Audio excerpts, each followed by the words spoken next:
किसी को अपनी हैप्पीनेस का हक दोगे तो वो पूरे टाइम आपके बारे में नहीं सोच सकते। ये बहुत ही मिसकंसेप्शन है लोगों को कि जब प्यार होता है ना वायलेंट बचते हैं, ये होता है वो होता है, पर रियलिटी ये नहीं होती। टॉक्सिक रिलेशनशिप की क्या डेफिनेशन? जहाँ पे कम्युनिकेशन नहीं है। कैसे कोई किसी का मर्डर प्लान कर सकता है? तो मारना उनको लगता है कि एक बार मार दो ना तो वो चीज हट जाएगी, पर that is not true. Phone check करना हेल्दी है? कितना हेल्दी मानते हो? I don't believe in it. People forget कि पैसे के अलावा इमोशंस है। किसी ने सुसाइड कर लिया था नंबर्स के पीछे कि उनको लाइक नहीं मिला, अब वो उनको ये नहीं पता कि ये चीज प्यार नहीं है।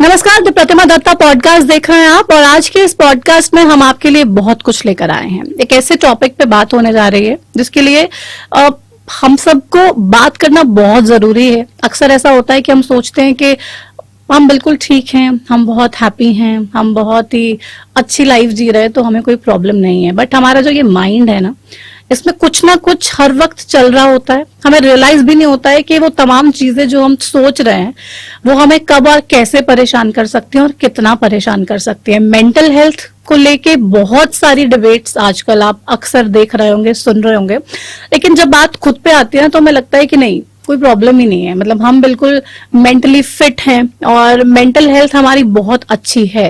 लेकिन आज हमारे साथ इस शो में जो गेस्ट हैं वो मेंटल हेल्थ पे हमारे साथ बात करेंगी और हमें बताएंगी कि क्यों लोगों के माइंड में इतनी ज्यादा कंफ्यूजन है इसको लेके, क्यों हम हमेशा डिनायल में रहते हैं कि कोई प्रॉब्लम नहीं है, और अगर प्रॉब्लम है तो हम उन तमाम प्रॉब्लम्स को कैसे सॉर्ट कर सकते हैं। प्रोफेशनल्स की हेल्प अगर आप लेना नहीं चाहते तब भी वो चीजें कुछ हद तक आप सॉर्ट कर सकते हैं, लेकिन अगर परिस्थितियां ज्यादा खराब हो जाती है तो डेफिनेटली आपको प्रोफेशनल्स के पास जाना पड़ता है, उन तमाम चीजों को सोल्यूशन लेना पड़ता है। लेकिन अगर एक बार आप वो सोल्यूशन ले लेंगे तो आपकी लाइफ वाकई में बहुत ज्यादा हैप्पी, हेल्दी और सेट हो जाएगी। तो हमारे साथ डॉक्टर भावना गुप्ता हैं, साइकोलॉजिस्ट हैं पेशे से, और पिछले 5 साल से लोगों के हेल्थ पे काम कर रही हैं, मेंटल हेल्थ पे काम कर रही हैं, और फैमिली से अपनी ये विरासत में मिला है और अपने फादर साहब से ये तमाम चीजें सीखी, क्योंकि इनके फादर साहब भी बहुत ही रिनाउंड साइकोलॉजिस्ट हैं और उसके साथ साथ बहुत सारी अलग अलग उपाधि भी उनके पास हैं। लेकिन डॉक्टर भावना, फैमिली में देखा आपने बचपन से ये तमाम चीजें, और अपने फादर को कहते हैं बेटियां ज्यादा देखती हैं और जो फादर करते हैं बेटियों का वही चीजें करने का मन करता है। सो इतनी यंग एज में ह्यूमन साइकोलॉजी को समझना कितना चैलेंजिंग आपके लिए? I think it wasn't challenging, क्योंकि मैं जैसे मेरे फादर हैं, मेरे उनको मैंने शुरुआत से करते देखा है और मैंने देखा है कि उन्होंने ना बड़ा डिफरेंट वे चुना था। नॉट कि प्रॉपर कि जिस तरह से थेरेपी होती है, उन्होंने वो वेज चुनी है, जैसे कलर थेरेपी, म्यूजिक थेरेपी, कि जिससे लोग अपना खुल सके, एक ही एस्पेक्ट पे नहीं। तो आई थिंक उस वजह से मैं और भी ढंग से सीख पाई कि लोग एक जरिया है, उनको ठीक करने के हम एक जरिया है। हम उनको एज अ ऑब्जेक्ट नहीं ले सकते, उनको एज अ वो नहीं ले सकते कि ये जॉब है, because I can not say this is my job, because I am helping people. So I have seen that, I have gone through that, so I have realise कि कैसे लोगों को लोगों की तरह फील कराएं और कैसे उनकी मदद करें। तो मतलब डिफिकल्ट नहीं लगता है, क्योंकि डॉक्टर के पास आप जाओ, बोलो फीवर है तो डॉक्टर मेडिसिन लिख के दे देंगे, बोल देंगे ठीक नहीं होगा 3 दिन बाद फॉलो अप कर लेना। लेकिन आपके पास आना है, आपको दवाई लिख के नहीं देनी है, आपकी बातें ही दवाई हैं, आपकी थेरेपीज ही दवाई हैं, जिसमें अगेन कोई मेडिसिन नहीं है। और थेरेपीज भी ऐसी कि भाई म्यूजिक सुन रहे हैं या आप आप कुछ कलरिंग कर रहे हैं, ये तमाम चीजें हो रही हैं। नहीं, देखिए इसमें जैसे क्या है ना कि आप इट्स लाइक कि लोग आते हैं, डिफिकल्ट तो है क्योंकि आप उनके जीवन एक तरह से है, क्योंकि मेंटली आप किसी को परेशान कर दो तो उसकी पूरी जिंदगी खराब हो जाएगी। पर जैसे मैंने कहा कि हमारी थेरेपी ऐसे बेस्ड है कि वी हेल्प कि आप ही बात करें और आपका ही सोल्यूशन निकले। हम हाथ पकड़ते हैं साथ, आपको फील कराते कि आप अकेले नहीं हो, और आपको हेल्प कराते हैं हाउ कि आप डीप डिग करके उसको कैसे बाहर निकाल सकते हो, क्योंकि ये सब क्लाइंट बेस्ड है। We do not make it कि डॉक्टर बेस्ड या वैसे, we make it client based कि जो क्लाइंट को चाहिए, जैसे चाहिए और जब भी चाहिए उस वे में करिए, क्योंकि ये और भी फ्रजाइल चीज है कि मेंटली जरा सा भी कुछ खराब हुआ तो सब कुछ बिगड़ जाएगा। सो ह्यूमन साइकोलॉजी पे सबसे बड़ी प्रॉब्लम आजकल आपको क्या नजर आ रही है? आजकल सबसे ज्यादा आई वुड से कि जो कंपैरिजन सोशल मीडिया से शुरू हुआ है, अब आप सबको देखो, एक क्यूरेटेड इमेज है सोशल मीडिया पे, लोग उसको देख के इंस्पायर होके क्या करते हैं, अपनी लाइफ को खराब कर लेते हैं कि वो इतना अच्छा दिख रही है तो मैं क्यों नहीं दिख रही. पीपल फॉरगेट कि that is their business, that's their life, it should not be like that for you. So कितने लोग होते हैं कि वो सोशल मीडिया से देख के ये भूल जाते हैं कि आप 20s का जो आपका ईयर है, 20 to 30 is your year to make yourself, and after 30 is the time you succeed. But वो हसल कल्चर में क्या हो रहा है ना, लोग भूल जाते हैं. और कितने लोग सुसाइड कर लेते हैं कि हमारी लाइफ ऐसी चल नहीं रही है जैसे सोशल मीडिया पे दिखती है. पर लोगों को समझना जरूरी है, social media is just a picture like a movie. तो आप जैसे सोशल मीडिया का जिक्र आपने किया, बहुत सारे एग्जाम्पल्स भी हमारे सामने हैं जो हमें सोशल मीडिया पे, तो उनकी फैमिली, जैसे डेली व्लॉगिंग तो आजकल इतना बड़ा ट्रेंड है, और कुछ सक्सेसफुल व्लॉगर्स जिनकी फैमिली अदरवाइज तो बहुत हैप्पी लगती है, बट पर्दे के पीछे बहुत सी चीजें खराब चल रही होती है और किसी को पता नहीं चलता. सबको लगता है कि यार वाह क्या लाइफ है, इतनी आइडियल लाइफ चल रही है, इतनी अच्छी फैमिली है, इतनी लग्जरी है, इतनी गाड़ियां हैं, इतना ये इतना वो. लेकिन कुछ केसेस में देखा हमने, डिवोर्स तक भी पहुंचे वो लोग, कुछ ऐसी फाइट्स हो गई, और मतलब बहुत सारी चीजें ऐसी हैं. तो मतलब बिल्कुल रियल और रील का जो डिफरेंस है क्लियरली दिख रहा है. लेकिन एक ह्यूमन माइंडसेट रहता है कि भाई जो उसको दिख रहा है डेली, उसको लगता है कि वो सबसे बेस्ट है और वो मेरे पास भी होना चाहिए.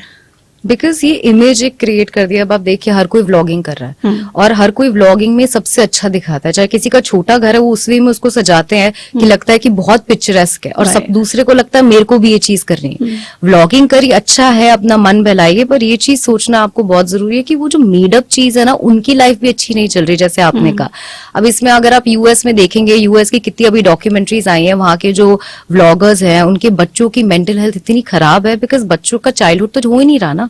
वो सारा उनका रील पे है, सारा उनका कैमरा पे है, तो वो बच्चा जी नहीं पा रहा जैसे जीना है. अभी एक चाइल्ड स्टार था, उन्होंने बोला कि मेरी लाइफ इतनी खराब है कि मैं ट्रॉमा में हूँ, मेरे को ना मम्मी से प्यार मिला, ना पापा से, ना सिबलिंग से. जो हमारी एवरीडे की लाइफ थी, हम 5-5 रीटेक ले रहे हैं, तो कुछ ऑथेंटिक रहता ही नहीं. पर वो सच एक लोगों को दिखता नहीं है. अगर आप देख रहे हो किसी के पास सुंदर गाड़ी, आप ये नहीं देख रहे उसके पास लोन कितना है, आप बस ये देख रहे हो ना कि वो सुंदर है और मुझे वैसी लाइफ चाहिए. तो सोशल मीडिया मतलब थोड़े डिटेल में हम चर्चा करें सो दैट व्यूअर्स को भी अच्छे से समझ में आए, बिकॉज ये टॉपिक इतना डीप है और इन्फॉर्मेशन बहुत कम है. और हमारे साथ आप आज हैं, तो मैं चाहती हूँ कि बहुत अच्छे से हम डिटेल लोगों को तमाम चीजों के आंसर्स दें, सो दैट उनके माइंड में भी जो क्वेश्चंस हो वो क्लियर हो पाए. सोशल मीडिया पे हर किसी को आजकल सोशल मीडिया यूज करना है, और वो जो फॉलोअर्स, सब्सक्राइबर्स, लाइक्स, कॉमेंट्स, ये सारी चीजें है ना, ये सबको बहुत चाहिए कि भाई हमें चाहिए. लोग फेक फॉलोअर्स बनवा लेते हैं, फेक लाइक्स, फेक कमेंट्स, और तमाम ये सारी चीजें भी आजकल चल रही हैं. तो इतना क्यों है, मतलब क्यों सबको ही चाहिए कि भाई मिलियन हमारे फॉलोअर्स हों या बहुत सारे लोग जुड़े रहें, चाहे बात करने के लिए एक शख्स भी ना हो किसी के पास, लेकिन ये फेक नंबर्स जो है ना, इनसे बहुत ज्यादा प्यार है. वैलिडेशन, अब सबको एक वैलिडेशन चाहिए. किसी को अपने घर में नहीं मिलती तो वो बाहर देखते हैं. और देखिए, बाहर की वैलिडेशन बहुत अच्छी होती है ना. आपको 1000 लोग लाइक कर रहे हैं, 1000 लोग आपकी अच्छाई कर रहे हैं, कोई आपको बुरा नहीं बोल रहा, तो वो वैलिडेशन एक बार आपको मिलती है तो आपको और मन करता है. अब आप देखिए, कितने न्यूज होते हैं जो ट्रेन के बाहर पटरी पे वीडियो लेते हैं और उनकी डेथ हो जाती है. लोग बोलते हैं क्यों किया उन्होंने, क्योंकि वो वैलिडेशन मिलता है. कितना अच्छा लगता है कि आपको कोई मैसेज करके बोले अरे वाह तुमने क्या किया है. आपको वो वैलिडेशन, आप उसको बाहर से सीख करने लग जाते हो. रियलिटी बहुत सैड है इसकी, पर असलियत ये है कि आपको अपने अंदर वैलिडेशन सीख करना है. लोग भूल जाते हैं कि लोग ये आसपास, ये जो इंटरनेट के आपके लोग हैं वो सच नहीं है. कितने झूठ लिखते हैं, कितने सच लिखते हैं, आपको क्या पता. पर हम क्या है ना, छोटे घर से, बड़े घर से, जो भी घर से लोग आते हैं जहाँ प्यार नहीं मिल रहा उनको, वो इम्पोर्टेंस नहीं मिल रही, बहुत टाइम होता है कि वो उसी चीज को सीख करते हैं कि जो वैलिडेशन घर पे नहीं मिल रही है, जो प्यार घर पे नहीं मिल रहा, आप बाहर देखते हो. अब कितने लोग हैं जो सोशल मीडिया पे हैं, उनको कितने सारे इश्यूज हैं, उनका घर अच्छा नहीं चल रहा, उनकी फैमिली से कनेक्ट नहीं है, तो वो क्या करते हैं, इन लोगों को अपनी फैमिली मानने की कोशिश करते हैं. पर जब भी कोई डिफिकल्ट टाइम होता है, ये फैमिली तो खड़ी नहीं होती है. तो आई थिंक जो होम एनवायरनमेंट होता है ना, हमारा सबसे पहला स्टेप होम एनवायरनमेंट अच्छा होना चाहिए. हर एक बच्चा चाहता है एक लविंग एनवायरनमेंट, और जब वो चीज नहीं मिलती, वो बड़े होके इन चीजों में आती है. और सोशल मीडिया पे आप खुद ही देखिए, वैलिडेशन ही तो है. If people are posting pictures of themselves, different makeup, different चीज, वैलिडेशन ही तो हो जाती है. अब एक केस हुआ था जिसमें किसी ने सुसाइड कर लिया था नंबर्स के पीछे कि उनको लाइक नहीं मिला। Like नहीं मिल रहा है। अब वो उनको ये नहीं पता कि ये चीज प्यार नहीं है। ये तो तमाम चीजें हैं ही, बट सबसे बड़ी बात ये भी है, जैसे आपने जिक्र किया कि ट्रेन के आगे आके वीडियोस बना रहे हैं, कोई नदी में कूद रहा है, कोई इतने तेज बहाव में कूद रहा है कि दिख रहा है कि सामने मौत है, लेकिन फिर भी कूद रहा है क्योंकि रील बनानी है और वैलिडेशन अगेन जैसा कि है। तो is it related to the psychology of a person कि भाई वो अगर इस चीज को कर रहा है, सो उसकी पर्सनालिटी के लिए हम क्या कमेंट कर सकते हैं, या क्या पर्सनालिटी हो सकती है ऐसे शख्स की? देखिए पर्सनालिटी वही, जैसे मैंने कहा कि जो डिप्राइव्ड होते हैं ना, मोस्ट ऑफ द टाइम ये चीज होती है जब वो अटेंशन, वो प्यार नहीं मिलता। Right. या जैसे आप लड़कियां जो हैं, कितनी लड़कियां ओवरकम करके आई हैं, जैसे वो एक डिजाइनर हैं, आई डोंट नो इफ बहुत फेमस हैं वो, जिन्होंने केन्स में भी गई थी, कांस में भी गई थी। तो वहां पे भी अगर देखिए, वो एक छोटे घर से आई थी, उन्होंने अपना जैसे तैसे करके नाम किया। तो बहुत लड़कियां जो छोटे घर से आती हैं या उस घर से आती है जहां उन्हें दबाया जाता है, वो उस घर से निकलना चाहती हैं। उस निकलने के चक्कर में कई बार इस चीज में फंस के क्या होता है, वो प्यार मिलता है जहां घर पे बोलते हैं तुम खराब हो, वहीं बाहर बोल रहे कि तुम कितनी अच्छी हो, तुम जो चीजें कर रही हो कितनी अच्छी है। तो कौन इस चीज में नहीं होगा? पर अच्छी चीजें तो समझ में आती है कि चलो आप कर रहे हो तो आपको लगेगा भाई तारीफें मिलेगी। जी। एक सोशल मीडिया पे ही कोई इन्फ्लुएंसर है, वो कभी नाले में कूद जाता है, कभी कीचड़ में कूद जाता है, कभी कुछ करता है, कभी कुछ करता है, मतलब वो चीज जिसको सोच के भी आपको घिन आती हो, नफरत होती हो, मतलब वो भी करने पे आपको मजबूर कर देती है। ऐसे भी कोई साइकोलॉजी? हाँ, अब आप देखिए उसमें देखिए व्यूज आ रहे हैं, आपको आ रहे हैं। चाहे लाइक कोई आपको बोले ना बोले, वो व्यूज कितने कि लोग मुझे देख रहे हैं। कमेंट्स में सारी गालियां ही आ रही है हाँ, चाहे, पर वो लोग देख रहे हैं ना, और वो लोग देख रहे हैं तो कितना अच्छा लग रहा है मुझे कि मेरे को वैल्यू तो मिल रही है। क्या है ना, आज वो लोग अपनी वैल्यू दूसरों पे लगा देते हैं कि अगर दूसरे आपको देखेंगे, आपके बारे में बोलेंगे, चाहे अच्छा या गलत, आपके बारे में सोच तो रहे हैं, तो वो जो वैल्यू हम लगाते हैं ना, वो वैल्यू होती है। और ऐसे में क्या होता है, बहुत अब कई बार होता है कि आप देख सकते हो, समटाइम्स कुछ लोग होते हैं पीपल सीकिंग, उनको अटेंशन सीकिंग Right, चाहिए होती है। right. वो धीरे धीरे पर्सनालिटी में दिखता है। अगर कुछ कुछ चीजें हमारे में नहीं होती, वो पर्सनालिटी में दिखता है। जैसे आपने कहा कि जैसे ये लोग होते हैं जो करते हैं, उनकी पर्सनालिटी में क्या होता है। तो कई बार ये एक तो अटेंशन सीकिंग बिहेवियर हो जाता है। कई बार आप देख सकते हो कि वो रील्स में एक्साइटेड होते हैं पर रियल लाइफ में डिप्रेशन में है। डिप्रेशन में। तो बहुत ये चीजें ना, बेसिकली एज ए सेड कि brain is very intelligent, so it has to do anything for you to survive. तो बहुत ये लोग इसमें वैलिडेशन और हैप्पीनेस देखते हैं, क्योंकि रियल लाइफ अच्छी नहीं चल रही ना, डिप्रेशन है, एंजाइटी है, इतनी सारी चीजें हैं। तो ये जो छोटा सा एक वर्ल्ड बनाया है which has been created by them, वो इतना सुंदर है कि उसमें क्यों ना रहो। तो इसके लिए कोई सोल्यूशन है कि उन लोगों को सोल्यूशन चाहिए ही नहीं है, मतलब वो इसी में ही खुश रहेंगे और लाइफ टाइम ये हैप्पीनेस उनके साथ रहेगी? इसमें दो तरह के लोग होते हैं। कुछ तो जिनके लिए वही एक चीज है, वही हैप्पीनेस है, ये व्यूज मिलते हैं, खुशी मिलती है, कोई देख रहा है, क्योंकि वो या तो रियल में बहुत अकेले होते हैं या उनके पास वो लोग नहीं होते जो उनको इतनी वैल्यू दे। दूसरी तरह के होते हैं जो सीख जाते हैं, Right. जिनको समझ आता है कि हमारी वैल्यू अपने अंदर से आती है, कोई बाहर से नहीं दे सकता। अगर आप बाहर से वैलिडेशन लेते रहेंगे तो आपको कभी रियल वैलिडेशन नहीं मिलेगा। अब कितने लोग हैं जो खुद के लिए सचते हैं और कितने लोग हैं जो दूसरों के लिए सचते हैं। अब आप देखिए इन दोनों में से कौन खुश है। तो बहुत जरूरी है समझना कि कुछ ऐसे ही होते हैं और कुछ ऐसे नहीं होते, पर इसमें उनका कोई प्रॉब्लम नहीं है, उनकी कोई गलती नहीं है। वो जिस तरह से उनको एनवायरनमेंट मिला है, जो उनको कार्ड्स मिले हैं, जिस तरह से उनको डेल्ट करना उन्होंने किया। तो बहुत जरूरी है दूसरों को भी समझना। अभी देखिए आप इंस्टाग्राम देखते हो, उसमें कहीं पे भी ये चीज नहीं बताई जाती कि आप वैल्यू अपने में देखो, बाहर से मत देखो। ये अवेयरनेस ही नहीं आ रही। राइट। कहीं पे भी देखो कोई अवेयरनेस नहीं है। हाँ, people are talking about body positivity, people are talking about so many things, but nobody is talking about these things.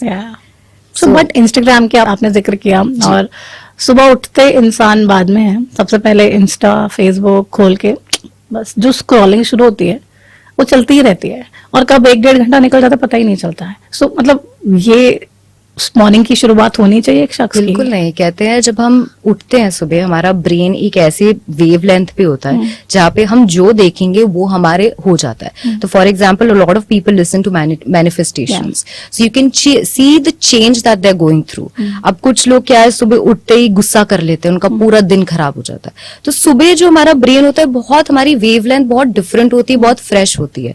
तो जो हम सुबह कंज्यूम करते हैं वो हमारे ब्रेन में सबकॉन्शियस रह जाता है। Okay, through out the day. Exactly. So if you're going to see wrong content like fighting, like all these bad news, it's going to stay in your mind. It's going to stay in a place that will make you sad. But if you wake up every day, you're doing things that you like. अभी आप देखिए slow morning शुरू हुआ है, mindfulness शुरू हुई है जो लोग करते हैं, morning pages that people write in a Right. book. Yeah. It's because it helps. It takes away whatever of yesterday that you were carrying on. तो मॉर्निंग में उठ के जब हम ये चीजें देखते हैं बहुत हमारा ब्रेन वेवलेंथ डिफरेंट कर तो देता है. एज अ साइकोलॉजिस्ट आप क्या सजेस्ट करते हो मॉर्निंग रूटीन एक हेल्दी माइंड के लिए क्या होना चाहिए? It's very important once you're up, you focus on yourself, you stretch a little. Manifestations सुन सकते हैं आप, you can listen to अगर भजन सुनते हैं लोग, anything that calms you. आप meditate करिए, sit with nature, read something that helps, write or maybe just sit in silence, enjoy your coffee. Because क्या है ना, morning is a time to be with yourself. लोग भूल जाते हैं क्योंकि हम सुबह उठते हैं, जॉब पे जाना है, इतना हसल है, मदर्स को बच्चों को उठाना है, फादर्स को जाना है, हमको जाना है जॉब पे, so we forget about time for ourselves.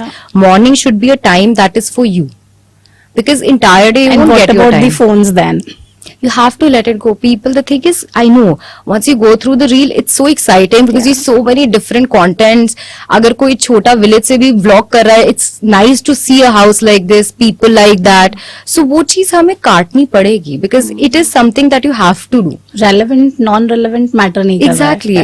अब if you're scrolling, whatever is coming is not in your hand, right? Algorithm जो भी है वो आ रही है, तो आप जो देखोगे वो बैठेगा. अब लोग क्या कहते थे पहले, बिग बॉस मत देखा करो रात को. बहुत पहले एक डॉक्टर थे, उन्होंने भी कहा था कि लड़ाई झगड़ा हम देख के सोएंगे तो हमारे दिमाग में रहेगा. और ये सच है. सुबह और रात एक ऐसी चीज है, अगर हम उसमें आराम से ना करें तो हमारा पूरा दिन या नींद सब खराब हो जाती है. लोग ये चीज, इस चीज की इम्पोर्टेंस समझते नहीं है. तो सुबह उठ के कितनी देर तक फोन नहीं यूज करना चाहिए? At least half an hour, at least just get up, be with yourself. आप वॉशरूम से आओ, make yourself a cup of coffee, sit with yourself. Because क्या है ना, हम अपने ख्यालों के साथ बैठते ही नहीं है. हाफ एन आवर 40 मिनट्स तो लोग वॉशरूम में लगा देते हैं आजकल फ्रेश होने के लिए. Exactly. उससे भी ज्यादा वो भी फोन के साथ. वही तो, you don't have time for yourself. अगर आप देखिए, आप कोई भी खाली बैठा है, आप अपने थॉट्स के साथ तो है ही नहीं. नहीं है. Either it's your phone, it's your reels, it's Facebook, it's Instagram, it's Reddit. There's so many apps. People are not sitting with their thoughts, and I think that is one of the reason that is affecting them, because social media आपको excuse दे रहा है to let go of your mind and focus on something else. Yeah. क्योंकि आपको पता है, अगर आप दिमाग के साथ बैठो कि कुछ लोगों को होता है बहुत दुख है जिंदगी में, उसको उस बारे में सोचना ही नहीं है, बॉटल अप कर लेते हैं, तो क्या है, सोशल मीडिया एक एग्जिट और एक्सक्यूज हो जाता है. It's very easy, right? If you sad, you go through it, you laugh. और मतलब ऐसा भी क्यों होता है कि कहते हैं कि अपनी हैप्पीनेस की चाबी आपको अपने पास रखनी चाहिए, लेकिन आपने कुछ किया और आप मेरे बहुत क्लोज हो, मैं 10 दिन टेंशन में रहूंगी कि यार उसने ऐसा कर दिया मेरे साथ, मुझे बहुत हर्ट हुआ. ये क्यों होता है? ये so this is very important. इसमें क्या होता है, हमें डिस्टेंस बनाना पड़ता है. We have to make ourself believe कि that person, we love that person has flaws, but their decision should not affect me, which is not easy to say, because emotionally जब हम कनेक्ट होते हैं किसी से भी, उसकी इमोशन हमारी इमोशन कहीं ना कहीं सिंक हो जाती है.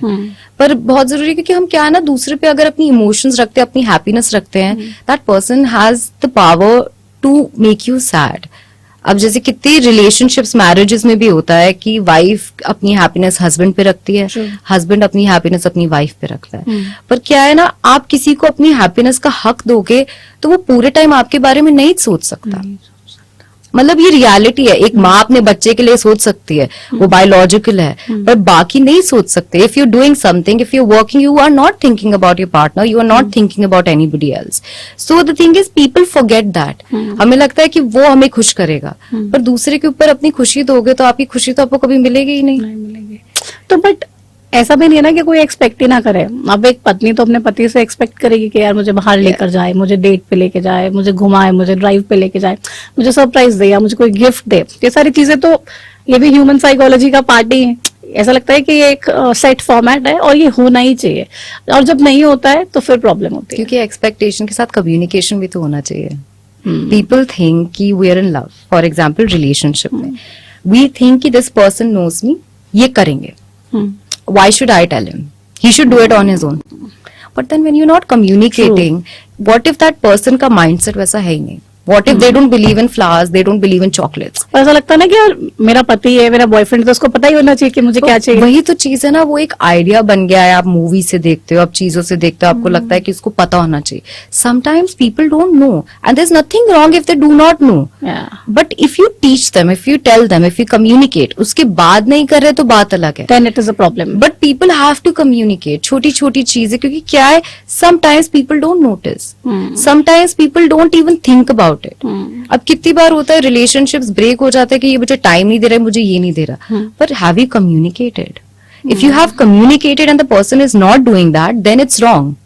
बट अगर आप कम्युनिकेशन ही नहीं कर रहे रिलेशनशिप में, तो वो कैसे चलेगा?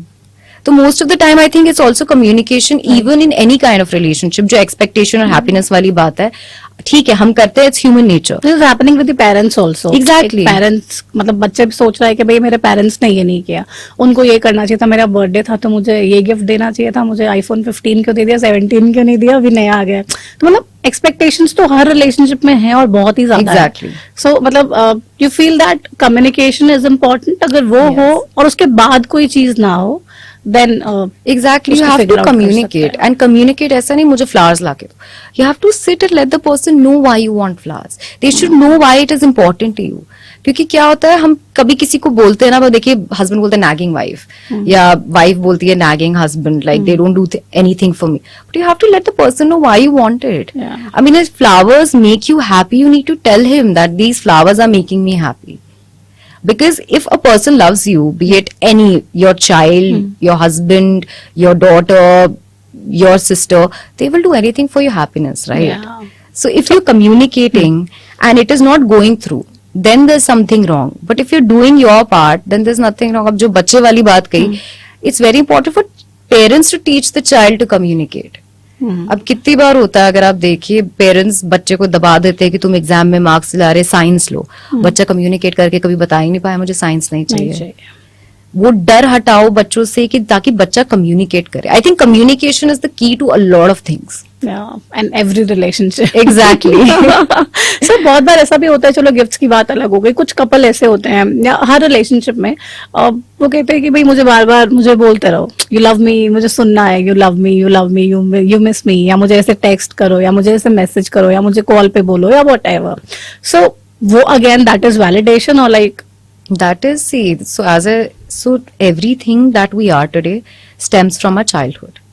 So a lot of times क्या होता है ना, if a child has been neglected, or if the child hasn't given the love that the child wants, or even the child has given everything the child wants, tantrums, anything the child wants, तीन चीजें होती हैं, या तो abandonment issue होता है, या तो वो बच्चा उस जोन में आ जाता है कि मैं जो बोलूंगा वही होगा, constant need. तो इस इन तीनों में क्या होता है, वंस आप 25 के, आप 20 के होते हो, आपकी पर्सनालिटी बन जाती है।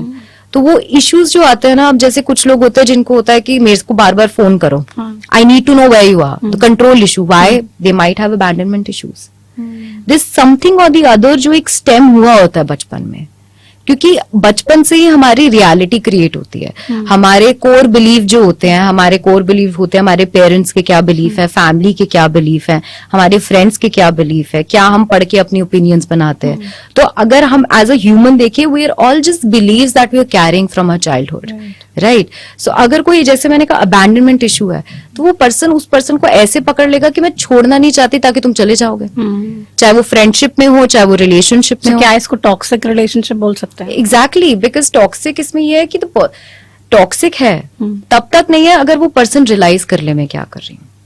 क्योंकि क्या होता है इसमें, आप ये भी हो जाते हो, आप वो हो जाते हो दूसरे को हैप्पी करने के लिए कुछ भी करने को तैयार हो, बस ये जाए ना, राइट। तो कई बार हमारी प्रॉब्लम्स भी होती हैं, कई बार टॉक्सिक भी होता है, कई बार people are just born a certain way. तो आपकी नजर में टॉक्सिक रिलेशनशिप की क्या डेफिनेशन है? टॉक्सिक, आई फील, जहाँ पे कम्युनिकेशन नहीं है, जहाँ पे एक होता है कंट्रोल की मैंने जो कह दिया, जहाँ पे more than that, as I said, communication नहीं है, दोनों एक दूसरे को अंडरस्टैंड नहीं कर रही है, एक पार्टनर बिल्कुल अंडरस्टैंड नहीं कर रहा, आप फिजिकली उनको हर्ट कर रहे हो, मेंटली हर्ट कर रहे हो, इमोशनली हर्ट कर रहे हो, where the other person is not considering दूसरे को कि, एंड मोस्ट ऑफ ऑल ये जो नया बना है ना आजकल जेनजी, उसमें भी you belong to me, not belong with मी।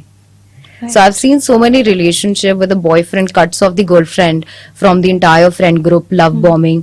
और उसको ये कपड़े नहीं पहनने, ये चीजें नहीं करनी.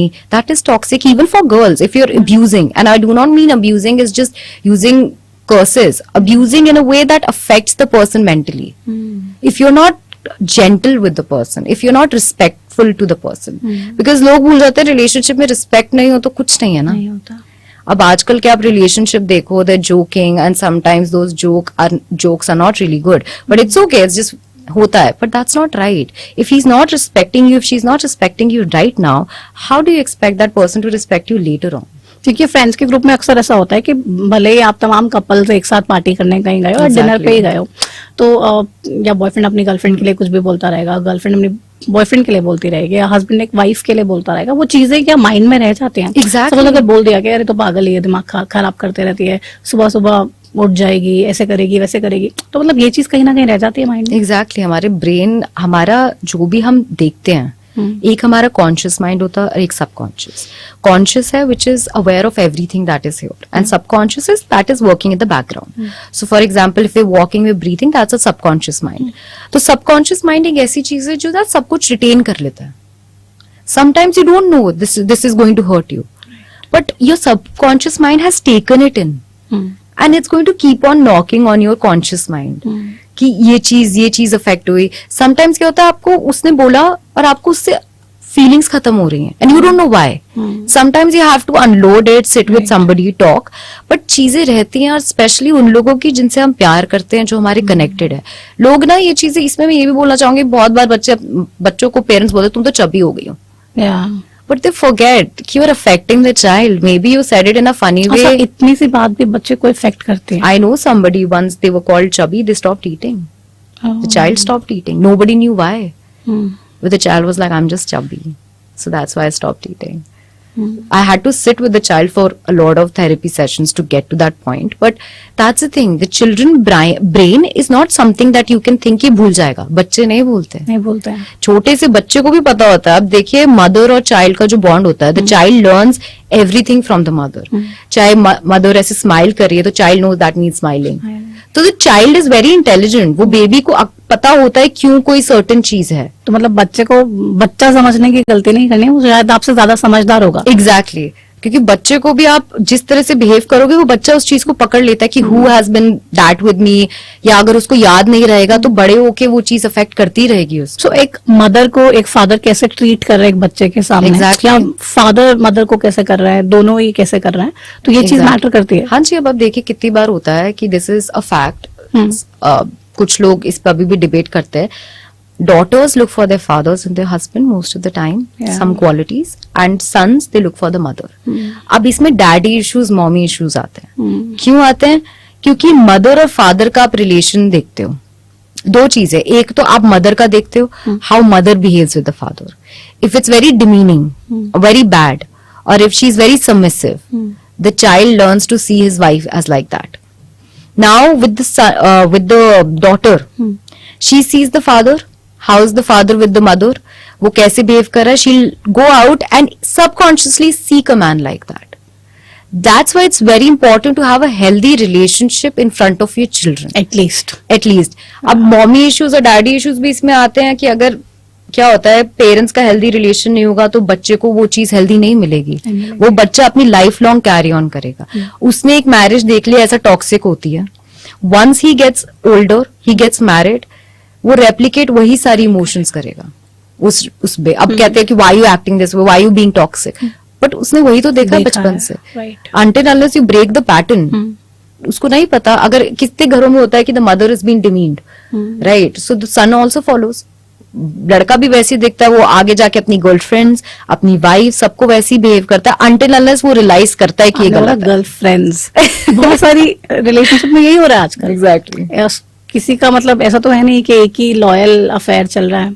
गर्लफ्रेंड्स हैं, बॉयफ्रेंड्स हैं, तो मतलब व्हाई इज दिस? बिकॉज क्या होता है ना, people once you're in a relationship बहुत टाइम के लिए, आपको एक सेफ्टी मिलती है, आपको एक कंफर्ट मिलता है. वो थ्रिल जो इनिशियली आपका स्टार्ट होता है वो हट जाता है, क्योंकि आप धीरे धीरे एक पैटर्न बन जाता है, एक रूटीन बन जाता है, आप में एक कंफर्ट आ जाता है. अगर आप चुपचाप चाय पी रहे हो, पुरानी तरह बातें नहीं होती, पर वो एक सेफ स्पेस है, कंफर्ट है. लोग क्या है ना उसको कंफ्यूज कर देते हैं बोरिंग का, कि अब हमारी इमोशंस नहीं है, अब वो एक्साइटमेंट ही नहीं होती मिलके, अब वो कुछ है ही नहीं, फन ही नहीं है हम दोनों में। तो उस थ्रिल के चक्कर में वो आउटसाइड देखते हैं। और आजकल सोशल मीडिया के साथ तो इतना इजी है, you can, it's so easy to have people move for emotional affair also. तो वो जब आपको थ्रिल मिलता है ना टू टॉक टू समबडी चुपचाप, ताकि किसी को पता ना चले, चुपचाप बाहर मिल रहे हो, चुपचाप ये चीजें कर रहे हो, वो थ्रिल जो आता है ना, जो उनको उस रिलेशनशिप का समझ नहीं आ रहा, वो यहाँ से ले लेते हैं। तो इसमें बहुत ही मिसकंसेप्शन है लोगों को कि जब प्यार होता है ना वायलेंट बचते हैं, ये होता है वो होता है, पर रियलिटी नहीं होती। प्यार वाला सेफ्टी नेट जब एक क्रिएट होता है रिलेशनशिप में, जो बहुत हार्ड होता है, पर जब वो एक क्रिएट होता है, लोग उसको सोचते हैं बोरेंगे। पर that's what love is, right? आपका सेफ्टी नेट हो, आप क्वाइट टाइम कर सको, आपको परफॉर्म ना करना पड़े, वही तो होता है। पीपल उसको ऐसे कर लेते हैं कि ये तो बोरिंग है, I can't leave, so let's तो जस्ट एक हस्बैंड वाइफ रिलेशनशिप में भी हो रहा है। आप देखो इतने ज्यादा एक्स्ट्रा मैरिटल अफेयर्स आजकल हैं, और मतलब हद से ज्यादा ही हैं। आपके पास बहुत सारे केसेस भी आते होंगे। So why is that even happening in the society? as I said, like it's so easy to get, it's so easy to hide, and वो थ्रिल है, एक एक्साइटमेंट है। I don't want to leave my wife, मेरे को नहीं छोड़ना, मुझे प्यार है, पर मुझे वो एक्साइट नहीं कर रही, तो आई वुड लुक आउटसाइड। लोगों ने मिसकंसेप्शन बना दिया ना, कोई समझ ही नहीं पा रहा कि प्यार का जो डेफिनेशन लोगों ने क्रिएट किया है, पीपल फॉरगेट कि इट इज एक इमोशन है, एक हार्मोन है, ऑक्सीटोसिन, ये सब एक हार्मोन है, यही करता है। लोगों को आइडिया अभी भी मैरिज का, बहुत लोग हैं अभी, people who are getting married young, they have this thing कि we'll always gonna be in love. ऐसे थोड़ी ना होता है। Love can fade away, respect, friendship, that stage. पर आज coming back to the cheating thing, वही है कि आपको एक एक्साइटमेंट चला जाता है, आपकी एवरीडे लाइफ बोरिंग हो गई है, आपकी वाइफ, आपके बच्चे, आपकी वाइफ बिजी है आपके बच्चों में देखने के लिए, आपका हस्बैंड बिजी है वर्क में, आपको अटेंशन नहीं मिल रही।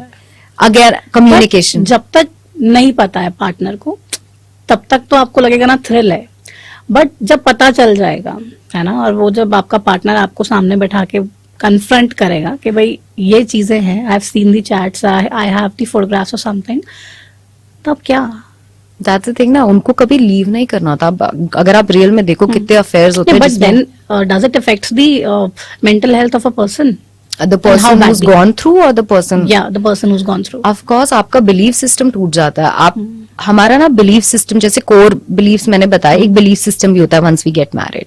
आपके उस पूरे पैटर्न में कंपार्टमेंट्स होते हैं हमारे ब्रेन में, विच आई बिलीव हर एक कंपार्टमेंट का होता है। जैसे एक होता है फ्रेंड्स का compartment, where you need to have friends, एक होता है पार्टनर का कंपार्टमेंट, जिसमें you need a romantic love एक पार्टनर, एक होता है आपकी फुलफिलमेंट लाइफ की क्या है, वो सारे हमारे कंपार्टमेंट्स होते हैं। तो of course life partner is one of the biggest thing. People, I still don't believe why people don't take it seriously as much, क्योंकि अभी देखिए सब शादी कर रहे हैं, कोई उसको रियल लेता ही नहीं कि शादी पिक्चर नहीं होती। पीपल फॉरगेट कि शादी एक ऐसी चीज है विच इज वर्क, या every day you have to put in work, so and that too you have to work together for each as other a unit. या जैसे कितनी बार होता है जो फाइट्स भी होती हैं हस्बैंड वाइफ में, it's where I tell them to never say I, say us, because you're a unit, you are not against each other, आप एक दूसरे के साथ हो। तो कितनी बार अगर ये चीज अंडरस्टैंड हो तो लड़ाइयां अपने आप खत्म हो जाती है, because problem against husband and wife, not husband and wife against each other. So या जब ये ट्रस्ट टूटता है, स्पेशली इतना ज्यादा कि आप जिस पर्सन पे ट्रस्ट करते हो कि वो आपको कभी छोड़ेगा नहीं, बिकॉज शादी तो एक इंडिया में तो ऐसी ली जाती है ना कि ये एंड गेम है, ये एंड तक चलेगा।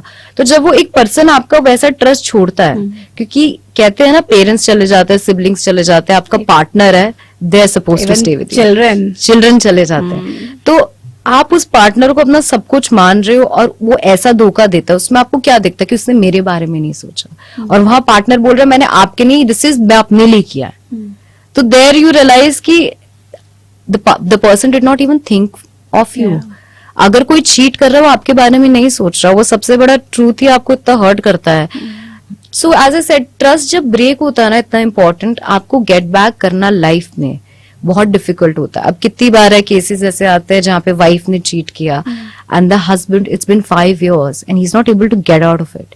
लोग बोल रहे हैं मूव ऑन, क्या हो गया, बट उसका तो बिलीफ सिस्टम टूट गया ना। That one person he thought कि लाइफ लॉन्ग रहेंगे, वो नहीं रहे। तो मतलब आप ऐसे केसेस को कैसे हैंडल करते हो? मतलब कैसे समझाते हो कैसे बताते हो और कैसे वापस ट्रैक पे लेके आते हो उनकी लाइफ को? सबसे पहले ये समझना कि आपकी वजह से नहीं किया है चीट, क्योंकि क्या है ना, जब पार्टनर चीट करता है दूसरा पर्सन अपने में कमियां ढूंढता कि है, मेरी वजह से ऐसा हुआ या होगा। मैं ऐसे दिखते नहीं है, या मेरे बिहेवियर में प्रॉब्लम है, मेरे वो अपने आप को इतना बुरा बना लेते हैं कि उनको डर लगता है रिलेशनशिप दूसरे में जाने का, क्योंकि उनको लगता है उन्हीं में ही प्रॉब्लम है। तो सबसे पहले तो ये स्टेप होता है टू मेक देम रियलाइज कि आप में गलती नहीं थी, उसका डिसीजन उसका था, वो आपकी वजह से नहीं था। वो एक्सेप्ट करने में इतना टाइम लग जाता है, बिकॉज ये होता है ना, हमेशा क्या होता है जब हमारे को कोई जिसको हम प्यार करते हैं हमें दुख पहुंचाता है, हम सोचते हैं हमारी गलती है। सबसे पहले हमारे होता है ना कि जैसे ब्रेकअप्स भी होते हैं, मैं कंट्रोलिंग होगी, मैंने या तो ये किया होगा, तो वो एक अलग करना कि आपकी आइडेंटिटी जो थी उस पर्सन की नहीं है, क्योंकि शादी के बाद हम identity, specially for women, right, identity ले लेते हैं कि अब जो है हस्बैंड है, पर वो जब चीज हटती है, आप अकेले में क्या हो आपको यही नहीं पता। चाहे हस्बैंड्स भी होते हैं, आइडेंटिटी नहीं पता आपकी क्या है, what is your identity outside your marriage. पूरा रीबिल्ड करना, पूरा सब, एज ए सेड, पहले अपने आप को मानना कि मेरी गलती नहीं थी, मेरा इसमें कोई बुरी चीज नहीं थी, मेरी इस पर्सन के आउटसाइड भी एक लाइफ है, मेरी खुद की भी एक चीज है। क्योंकि क्या है ना, general I would also like to say women, they get busy with the children, with the job and with their husband. They forget they have a life outside. Their identity कहीं ना कहीं मदर वाइफ में रह जाती है, वो हटती नहीं है। या आप हस्बैंड्स का भी देखो, वर्क में और फादर और वाइफ में चली जाती है। आप अपने लिए टाइम ही नहीं लेते, आपको पता ही नहीं क्या इस पर्सन, इस फैमिली के अलावा क्या हो। मदर्स की लाइक, बच्चों की जो लाइक्स हो जाती है वो हो जाती है, हस्बैंड की जो लाइक होती है वो हो जाती है। Husband still have a little leeway कि वो अपना लाइक कर सकते हैं। तो बहुत जरूरी है अपनी आइडेंटिटी बनाना, चाहे आप रिलेशनशिप में आप अच्छे चल रहे हैं नहीं चल रहा। तो अब मतलब ये तो चलो चीटिंग की बात है, आपको लगता है चीटिंग एक चॉइस है? I think it is.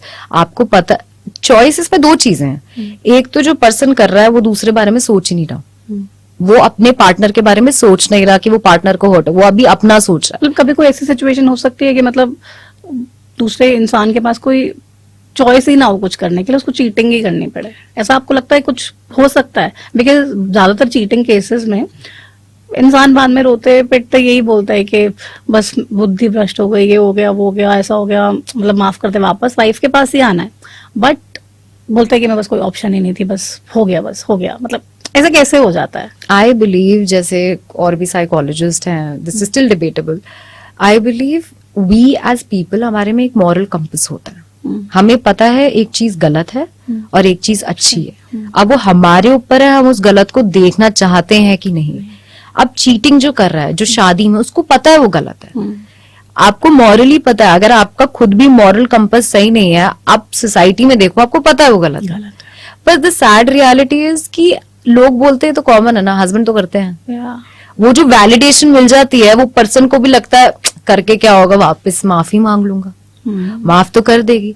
तो वो पर्सन को पता है, पर उसको वैलिडेशन भी मिल रहा है, उसको सपोर्ट भी मिल रहा है। अब कितने होते हैं, मैंने देखा है, एक थी, उनका हस्बैंड ने उनसे छुपाया, उसकी पूरी लड़के की फैमिली ने उनको सपोर्ट किया, लड़के को कि क्या हो गया, कर दिया तो लड़के तो करते हैं, लड़के की फैमिली चीटिंग को सपोर्ट कर रही है कि करते हैं, क्या हो गया।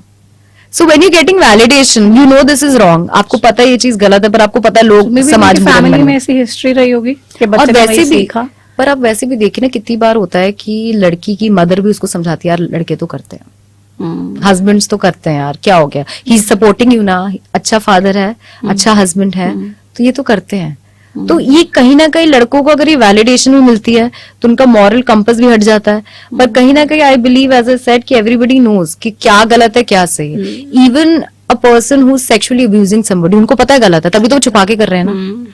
तो everybody knows it's wrong, it's a choice that you make, क्योंकि ये चॉइस होता है कि आउटसाइड मैरिज या आउटसाइड रिलेशनशिप में किसी को देखना। अभी रिलेशनशिप्स की बात कर रहे हैं हम, और बहुत सारे रिलेशनशिप्स ऐसे हमने पिछले कुछ दिनों में देखे हैं, आपने बहुत सारे केसेस सुने होंगे। बॉयफ्रेंड अपनी गर्लफ्रेंड को जान से मार रहा है, लाश के बहुत सारे टुकड़े कर रहा है, इधर इधर जंगल में अलग अलग जगह पे फेंक रहा है।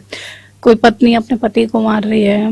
मतलब कैसे कोई किसी का मर्डर प्लान कर सकता है? मतलब अपनी बॉयफ्रेंड का, अपनी गर्लफ्रेंड का, अपनी वाइफ का, अपने हस्बैंड का। मतलब हम तो मीडिया में हैं और ऐसे केसेस हर रोज सुनते हैं, मतलब मुझे समझ में नहीं आता है कि कोई किसी को कैसे जान से मार सकता है। एक तो जो अभी बॉयफ्रेंड गर्लफ्रेंड के केसेस आए थे, जो आफ्ताब वाला जो था, उसमें उसने उसको करा, उसने पहले ये चीजें होती हैं, अ पर्सन एक सोशियोपैथ बोला जाता है। तो सोशियोपैथ हमारे ना, जैसे हम नॉर्मल ह्यूमंस हैं, हमारे पास ना एक चीज है जो हमारे इम्पल्सेस को रोकता है। आप जैसे किसी को थप्पड़ मारना चाहते हो, नहीं मारोगे, आपके इम्पल्सेस आपको है कि इम्पल्स आपको मारना है, पर a part of your brain will make you stop कि नहीं, यू डोंट हिट। अब कुछ सोशियोपैथ्स होते हैं जिनके पास वो चीज होती ही नहीं है। जैसे अगर आप देखिए फॉर एग्जांपल सीरियल किलर्स भी थे, टेड बंडी, ये सारे जो सीरियल किलर थे, आपके पास वो मॉरल कंपस नहीं है, आपके पास वो इम्पल्स रोकने का नहीं है, और ना इमोशनल कैपेसिटी है टू अंडरस्टैंड कि आपको दुख होगा या कुछ गलत चीज कर रहे हो। तो ये दो बट चीजें। सीरियल किलर तो चलो किसी की सुपारी लेके किसी का मर्डर कर रहा है, बट आप किसी के साथ रिलेशनशिप में हो, मतलब आपने उसको प्यार किया एक टाइम पे, आप उसको तो यही चीज बोल रही, दो चीजें हैं। तो ये वाला जो पार्ट है जिसमें ब्रेन नहीं करता, दीज पीपल दे कैन, वो अपनी पूरी जिंदगी जी सकते हैं विदाउट डूइंग एनीथिंग रॉन्ग। तो ये बहुत सारे लोग ऐसे होते हैं जिनके नहीं, आपके अमंग भी रह रहे होंगे कि होता एक पार्ट नहीं होता, वो उसमें पूरी लाइफ कर लेते हैं, वो अपने आप को उस पोजीशन में डालते हैं, उनको रिकग्नाइज हो जाता है। अब कितने एंटी ऐसे लोगों को आइडेंटिफाई कर सकते हैं हम, आपको पता ही नहीं चला करता है, just like everybody else. But वो सर्टेन चीजें होती है जो क्लोज में रहते हैं, दे नो। अब जैसे ये वाला जो केस था, इसमें ही स्टार्टेड लव बॉम्बिंग हर, उनको आइसोलेट कर दिया सबसे, फैमिली से, फ्रेंड्स से। और फिर गुस्सा एक ऐसा है जो कंट्रोल नहीं होता। तो सबसे बड़ा ट्रिगर पॉइंट ये होता है, जो मारते हैं एक दूसरे को, समटाइम्स इसमें गुस्सा भी होता है, उस पर्सन में इतना गुस्सा है कि वो उस चीज को कंट्रोल ही नहीं कर सकता। अब जैसे इसमें भी था, वो बहुत बार पुलिस पे गई थी, उन्होंने लिखवाया था, उनको पता था कि he is this kind of person, उनको पता आ गया था कि इसमें गुस्सा है। तो सबसे पहले गुस्सा जिसको आता है, गुस्से में आप कोई चीज ऐसी कर देते हो आपको पता भी नहीं चलता। कुछ लोगों को होता है ना ऐसा गुस्सा जो हाथ कांपते हैं पूरा, वो कहते हैं हमें आगे गुस्से के आगे कुछ नहीं दिख रहा। हाँ, मुझे भी बहुत गुस्सा आता है पर ऐसा नहीं होता है कि जैसे हाथ कांप रहे हैं कुछ, मतलब गुस्सा आता है और गुस्से में मैं डांट देती हूँ किसी को या गुस्से से बोल देती हूँ, बट देन 10 मिनट बाद, 5 मिनट बाद ऐसा होता है कि यार चल थोड़ा प्यार से, बिकॉज आपको पता है ना कि आपने किया, ठीक है, अब वो चीज गुस्सा हट गया, तो लेट देम नो कि अब गुस्सा नहीं है, इट्स ओके, हो गया। पर इन लोगों के साथ क्या होता है, जो पार्टनर होता है वो ऑब्जेक्ट बन जाता है ना, कि तुमने मेरी बात क्यों नहीं मानी, जैसे मैं कह रहा हूँ, why you not living like that. कई बार ऐसा होता है, या कई बार ऐसा होता है कि उनको ना लाइफ में दुख होता है, जैसे ये ड्रम वाला जो केस हुआ था, उनको लगा कि उस पर्सन की वजह से मेरी लाइफ में दुख है, तो इसको मार देती, इसको खत्म करती हूँ। खत्म करने के बाद रियलाइज हो वो दुख तो अभी भी है। लोग क्या होता है ना, अपना एक तो इमोशन मिसप्लेस करके अपने पार्टनर पे डाल देते हैं, या अपने पार्टनर को ऑब्जेक्ट समझते हैं। अब कितनी बार होता है कि बोलते हैं हम उस पर गुस्सा आ रहा था, गुस्सा ही नहीं थी, उससे मेरी लाइफ खराब कर दी। उनको लगता है डाइवोर्स करोगे इतना चलेगा, ये पर्सन यहाँ पे होगा, अभी भी मेरे से लिंक्ड होगा, इसको मार दो। वो ये रियलाइज नहीं करते, मार के आपने और अपनी लाइफ खराब कर ली है। क्योंकि एक बार क्या होता है, पैटर्न शुरू होता है ना, लोग टीवी पे देखते हैं, इन्फ्लुएंस होते हैं। तो बहुत ज्यादा ही हो रहे हैं, मतलब आप देखो ना, उस केस के बाद तो धड़ाधड़ ऐसे केसेस आ रहे हैं जिसमें पति मार रहा है, पत्नी मार रही है, बॉयफ्रेंड मार रहा है, कोई हनीमून पे लेके जाके मार रहा है, कोई प्लानिंग कर रहा है, मतलब तो इसके पीछे सर्कमस्टांस भी होते हैं। जो हनीमून पे करा उनको बाद में पता चला पेरेंट्स ने फोर्स किया शादी के लिए। ये चीजें ना बहुत जरूरी है आजकल के एटलीस्ट टाइम में अंडरस्टैंड करना, कि अगर किसी का पार्टनर है ऑलरेडी, आप उसको फोर्स मत करो, क्योंकि पीपल अब इतनी लेंथ्स पे जा रहे हैं उस चीज को करने के लिए। पर शादी के लिए मना करना ज्यादा इजी होता ना किसी का मर्डर करने से, मतलब वही तो प्लानिंग करने से। एग्जैक्टली, वही तो चीज है। I don't know what is true, but उसमें कहते हैं फादर फोर्स्ड, बोला हार्ट अटैक आ जाएगा। पेरेंट्स को भी अंडरस्टैंड करना बहुत जरूरी है। आधी ये चीजें इसी में ही हो रही है। अब आप ये देखिए, जो पिछले वो काटने वाला था, पेरेंट्स हट गए थे, कोई इसके साथ था नहीं, तो उसको भी पता है इसका कोई है नहीं, मार के खत्म कर दो। तो मारना उनको लगता है कि एक बार मार दो ना तो वो चीज हट जाएगी, सब प्रॉब्लम का solution. That is not true. क्योंकि अभी भी क्या है ना, अब सब इसके बारे में बात करते हैं, सब रिपोर्ट करते हैं, सब बोलते हैं, सब चैनल्स यूट्यूब में हर जगह, पर कोई इसके रिप्रिकॉशंस तो नहीं बताता ना, कोई उनको बताता तो नहीं है इसके बाद क्या होगा। अब किसी को पता नहीं है कि आफ्ताब का क्या चल रहा है, उसको फांसी लग रही है, उसको क्या हो रहा है, या ये ड्रम वाला भी केस, लोगों को एक्साइटमेंट मिलती है, उसके पीछे का नहीं दिखता, और कोई फॉलो अप भी नहीं करता है, टाइम नहीं है किसी के पास। और ब्रेन ऐसी चीज है कि अगर कोई हम चीज देख रहे हैं, हमको पता है अरे उसने अपने हस्बैंड को मारा, मेरा भी है, मुझे परेशान करता है, कितने इजीली आप इन्फ्लुएंस हो सकते हो। उसने मार दिया, उसको बाद में रियलाइज, उसको अभी उसका दिखाएंगे टीवी पे कि उसने मार दिया, पर उसके बाद तो पता नहीं ना क्या हुआ उसका। पीपल थिंक कि बहुत इजी है निकलना, एक बार आप इस जड़ को खत्म कर दोगे, वो चीज हट जाएगी। मतलब आप अंडरस्टैंड कर रहे हो कितना गुस्सा है उस पर्सन में, उस पर्सन के अगेंस्ट कि वो उसको खत्म करना चाहता है, वो एंगर। तो बहुत ये सारे ना आपको पैटर्न्स दिखते हैं। ये इसलिए मैं बोलती हूँ कि लेडीज और मैन दोनों को समझना चाहिए टॉक्सिक बिहेवियर क्या होता है, क्या साइंस होते हैं। गुस्सा, कितना गुस्सा है उस पर्सन में, कितना गुस्सा टॉलरेबल है और कितना गुस्सा मतलब ये लाइन क्रॉस हो गई, नहीं एग्जैक्टली वो बाउंड्रीज नहीं है रिलेशनशिप्स में। और आपको सबसे अलग रखा जा रहा है, आपकी फैमिली को आपसे दूर करा जा रहा है, आपको कंट्रोल करा जा रहा है, आपके फोन्स चेक हो रहे हैं। एक हेल्दी वे में होता है जो पार्टनर्स एक दूसरे के करते हैं, या कुछ एक उस वे में होता है कि फोन ले लिया, किसको कर रही है। हेल्दी है, कितना हेल्दी मानते हो? I don't believe in it personally, I don't believe in it, but आजकल everybody is doing it. Nobody is ready to understand कि नहीं करो फोन चेक। सबको अब सब अपने ना कॉशन में रहते हैं कि फोन चेक करके एटलीस्ट कुछ तो पता चलेगा। ये बहुत ही इनिशियली नहीं होता था, मतलब लाइक जब नया नया कोई अफेयर चल रहा है तो शायद ये चीजें ज्यादा होती हैं जी, बाद में होते हैं या फिर कम नहीं हो होती है। शादियों में मैंने देखी है, ऐसे काउंसलिंग आते हैं में। आपके पास केसेस? हाँ जी, फोन चेक होता है, इंस्टाग्राम में कितना लाइक किसको मिल रहा है, कितनी चीजें किसको हो रही है, गर्लफ्रेंड बॉयफ्रेंड हस्बैंड वाइफ दोनों का दिखता है। वेदर गर्ल वो कुछ भी कर रही है पर लड़के को लाइक नहीं करना चाहिए, फोन चेक हो रहा है। आपको ट्रस्ट नहीं होता ना रिलेशनशिप में। आजकल लोग ट्रस्ट नहीं करते। क्यों?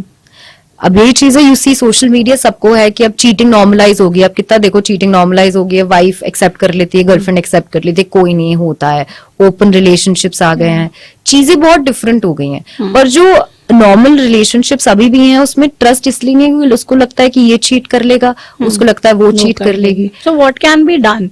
आई think build the trust, to build the relationship और उसको और स्ट्रॉन्ग करना। I'm gonna say communication again क्योंकि क्या है ना, आपको बाउंड्रीज बनानी चाहिए रिलेशनशिप। क्योंकि आप भी तो सारी बातें कम्युनिकेशन से ही सॉर्ट करते हो। एग्जैक्टली आजकल के टाइम में ना बाउंड्रीज नहीं बनती रिलेशनशिप में। वो लगता है कि जो तेरा वो मेरा, हम रिलेशनशिप में, शादी है, वट एवर यू हैव वो मेरा है, तुम्हारा फोन आई विल चेक, ये सब। पर बाउंड्रीज बहुत जरूरी थे। हेल्दी रिलेशनशिप्स उनमें बाउंड्रीज होती है, जैसे कि इतने से इतना टाइम मेरा है, ये फोन आप ऐसे चेक मत करो, you know my password but don't check it, because तो बाउंड्रीज बनाना बहुत जरूरी है। आजकल बाउंड्रीज नहीं है, इसलिए रिलेशनशिप्स डाइवोर्स भी हो रहे हैं, इसलिए आइडेंटिटी क्राइसिस हो रहा है, इसलिए चीटिंग हो रही है, इसलिए ट्रस्ट नहीं आ रहा। क्योंकि ट्रस्ट में क्या है ना, आपको दूसरे पे ट्रस्ट करने के लिए बहुत सब कुछ अपना देना पड़ता है। टू नो कि अगर वो पर्सन के हाथ में नाइफ है वो आपको नहीं स्टैप करेगा, आपको नहीं मारेगा। लोग वो ट्रस्ट देना ही नहीं चाहते क्योंकि कहीं ना कहीं वो भी ट्रू नहीं है। क्योंकि कितना है, आप देखिए कि फ्रेंड्स है लोगों के, आप रिलेशनशिप्स, मैंने अभी देखा है, एक का फ्रेंड थे, हस्बैंड ने बोला मत रखो, उन्होंने कहा नहीं मुझे रखना है, मेरा योगा इंस्ट्रक्टर है, रिलेशनशिप खराब हो गया। तो वो जो बाउंड्री मैंने कहा, अगर रील्स ऐसे बनाते हैं ना, जो कहते हैं कि एक लड़की है, एक उसका पति है, एक उसका फीमेल बेस्ट फ्रेंड है जिसे वो कभी छोड़ नहीं सकती, और ज्यादा इंपॉर्टेंस उस बेस्ट फ्रेंड को दी जाती है। सी इसमें दो चीजें होती है, एक तो कुछ ज्यादा ही सिक्योर होते हैं अपने अंदर। सिक्योर की भी बात नहीं है इसमें, some people are okay with कि उसका बेस्ट फ्रेंड है, सम पीपल आर नॉट। तो as a person in a relationship आप वो बाउंड्री क्रिएट कर लो, आप उसको बोल दो कि what is okay with you, let's work that out, कि फ्रेंडशिप ना खत्म हो। वही जैसे मैंने कहा बाउंड्रीज, आजकल रिलेशनशिप में बाउंड्रीज नहीं है। हेल्दी बाउंड्रीज होना चाहिए कि you can not speak to me this वे।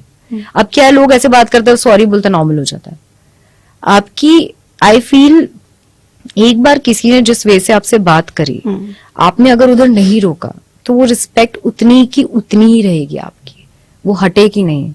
तो वो पर्सन को एक राइट मिल जाता है कि मैं ऐसे बात करूंगा, ऐसे करूंगा, और उसके बाद सॉरी बोल दूंगा, मान जाएंगे। कितनी बार डोमेस्टिक वायलेंस भी तो ऐसे ही होता है कि आई विल चेंज। पर वो देख रही हूँ इतनी फीमेल्स हैं, उनके पति मार रहे हैं, लगातार मार खा रही हैं, फिर उसी मैरिज में वापस जा रही हैं। यही जैसे मैंने कहा, एक तो चाइल्डहुड ट्रॉमा जिसका वर्थ नहीं है, उनको लगता है मेरा हक है, मुझे मारो, मैं गलत करती हूँ तभी मेरे को मारते हैं। कितनी वुमेन है आप देखिए, उनका यही होता है कि कोई नहीं यार मैंने कुछ गलत ही किया होगा, इसलिए कहीं लड़ना भी चाहती हैं, बट देन उन्हें पता है कुछ है ही नहीं, सब करियर छोड़ दिया, हाउसवाइफ बन गई, बच्चे संभाल रही हैं, मायके में कोई अब सपोर्ट करने को तैयार नहीं है वो। और दूसरा उनको ये हो जाता है कि अब यही है लाइफ, इसके सिवा कोई है नहीं। एक डर, एक ना डर बैठ जाता है कि इसको छोड़ के कहाँ जाऊंगी, कहाँ जाओगे? या मैं इसको छोड़ भी सकती हूँ, कहता है ये चेंज होगा, वो hope, false hope, that's how it starts, right? Because everything that we do, even if a person जो कोमा में, हमें फॉल्स होप होगा उठेगा, ठीक हो जाएगा। राइट? तो ये एक false hope domestic violence cases में बहुत डिफिकल्ट होता है वुमेन को छोड़ना, क्योंकि उनको एक फॉल्स होप आता है, उनको लगता है कि ये ठीक हो जाएगा, उनको लगता है कि हाँ, हर कोई बोलता है छोड़ दो, इजी नहीं होता। राइट। आपको इतना, आपकी सेल्फ वर्थ इतनी नीचे कर दिया है कि आप तो, एक तो खुद पे भरोसा नहीं है आपको खुद लगता है कि आप उसी के लायक हो, आप कुछ नहीं कर सकते, कि कॉन्स्टेंटली कोई आपको रोज कुछ ना कुछ बोलेगा, आप उस पर बिलीव करोगे, ह्यूमन नेचर है। अगर आप रोज उठोगे, आपको कोई बोलेगा आप अमेजिंग हो, आप बहुत अच्छे हो, आप उसको बिलीव करोगे। अब जैसे लोग बोलते हैं कि कॉन्फिडेंस भी डेवलप होता है क्या? Exactly. तो like, अगर एक मैंने कहानी सुनी थी कहीं से कि एक पेड़ किसी को काटना था, बट वो काटना अलाउड नहीं था, तो सब लोग मिलके रोज पेड़ के बाहर खड़े होते थे, उसको गालियां देते थे, उसको कर्स करते थे। कुछ दिन में सूखने लग गया, अपने आप गिर गया। ये एक्चुअली एक्सपेरिमेंट भी है बहुत फेमस, चावलों के साथ किया था। 3 चावल थे पानी में, एक को बहुत अच्छा बोलते थे, एक को बहुत बुरा, और एक को निग्लेक्ट। वो जो निग्लेक्ट था वो भी खराब हुआ, जिसको बुरा बोलते थे वो तो एकदम ही खराब हो गया, और जिसको अच्छा बोलो वो कभी खराब नहीं हुआ, उसको खराब नहीं हुआ। सो वर्ड्स की वैल्यू होती है, लोग समझते नहीं है, क्योंकि अगर आप लिखोगे, अगर आप सेल्फ मैनिफेस्टेशंस करोगे, एफर्मेशंस करोगे, उसका फर्क होता है। क्योंकि मैंने अपने क्लाइंट्स में भी देखा है, आई नो स्टार्टिंग में बोलते हैं लगता फालतू है, क्या वर्ड से क्या होगा, पर चेंजेस देखे हैं मैंने लोगों में। अगर आप रोज अपने आप को शीशे के सामने बोल रहे हो I am the best for 1 minute, you will start believing it. अगर आप देखिए, एक बच्चा है क्लास में अच्छा नहीं करता, उसको रोज टीचर बोलती तुम नालायक हो, तुम ये हो, ही स्टार्ट्स बिलीविंग इट। चाहे वो अच्छा कर भी रहा हो, वो खराब करने लग गया है, क्योंकि वर्ड्स और हमारा ब्रेन एक ऐसी चीज है जो वर्ड्स को इंटरप्रेट करता है। तो अगर आप किसी को एक ही चीज लगातार रोज बोलोगे, वो उस पर विश्वास करेगा ही। कॉन्शियस ब्रेन ना करे, सबकॉन्शियस, क्योंकि हमारा मेन ड्राइवर सबकॉन्शियस होता है। तो आपका अगर सबकॉन्शियस ब्रेन में बैठ गया तो आपकी बॉडी भी वैसी हो जाएगी। अब कितने लोग हैं, आपने देखा होगा, एक यहाँ पे था, एक ये साइकोलॉजिस्ट थी, उन्होंने अपने क्लाइंट से बात किया, उस क्लाइंट्स के एक ट्यूमर था, उन्होंने उससे बात किया, उसको बोला अपने आप को आप रोज बोलो आप हेल्दी हो, डाइट पे काम किया, मेडिसिन पे, और उनका जो भी ट्रॉमा था उस पे, gradually that tumour became small. Why? उन्होंने एफर्मेशंस करी तो मेंटली स्ट्रांग हुई, उन्होंने अपनी बॉडी का ख्याल रखना शुरू किया, मेडिकेशन, एक्सरसाइज सब किया, दूसरा जो भी उनको हर्ट था, ट्रॉमा था, उस पे काम किया, तो सारी जो नेगेटिविटी थी वो तो चली गई ना। तो वर्ड्स आर वेरी इंपॉर्टेंट। अभी कितने होते हैं कैंसर पेशेंट्स के साथ लोग एफर्मेशंस ये सब करवाते हैं, क्योंकि डिफरेंस दिखता है। ये नहीं कि कैंसर चला जाता है, बट मेंटल हेल्थ जैसी ठीक होती है, physically they feel lot better. Right. तो मतलब मेंटल हेल्थ ही सब कुछ है, यही ड्राइव करते हैं एक इंसान को। लेकिन हाउ डू वी नो कि भाई दिस पर्सन इज हेल्दी, उसकी मेंटल हेल्थ बिल्कुल बढ़िया है, और इस शख्स में कोई प्रॉब्लम है और कहीं पे काम करने की जरूरत है? You know that's the thing about mental health, 2 चीजें, एक तो आपको पता ही नहीं चलेगा कि ये पर्सन खराब है, क्योंकि फिजिकली तो आपको दिखेगा नहीं। That's why mental health is very important. क्या हम खुद एनालाइज कर सकते हैं? मतलब मैं खुद क्या एनालाइज कर सकती हूँ यार, मुझे कब किसी से कोई हेल्प लेने की जरूरत है, या मुझे कब जाना पड़ेगा और डॉक्टर भावना से बात करनी पड़ेगी कि ये प्रॉब्लम हो रही है यार, कुछ तो सोल्यूशन करो। एक तो जैसे आपको फील हो रहा है कि आप दुखी हो, या आपका मन नहीं लग रहा चीजों में, या कई बार नेगेटिव थॉट्स आते हैं।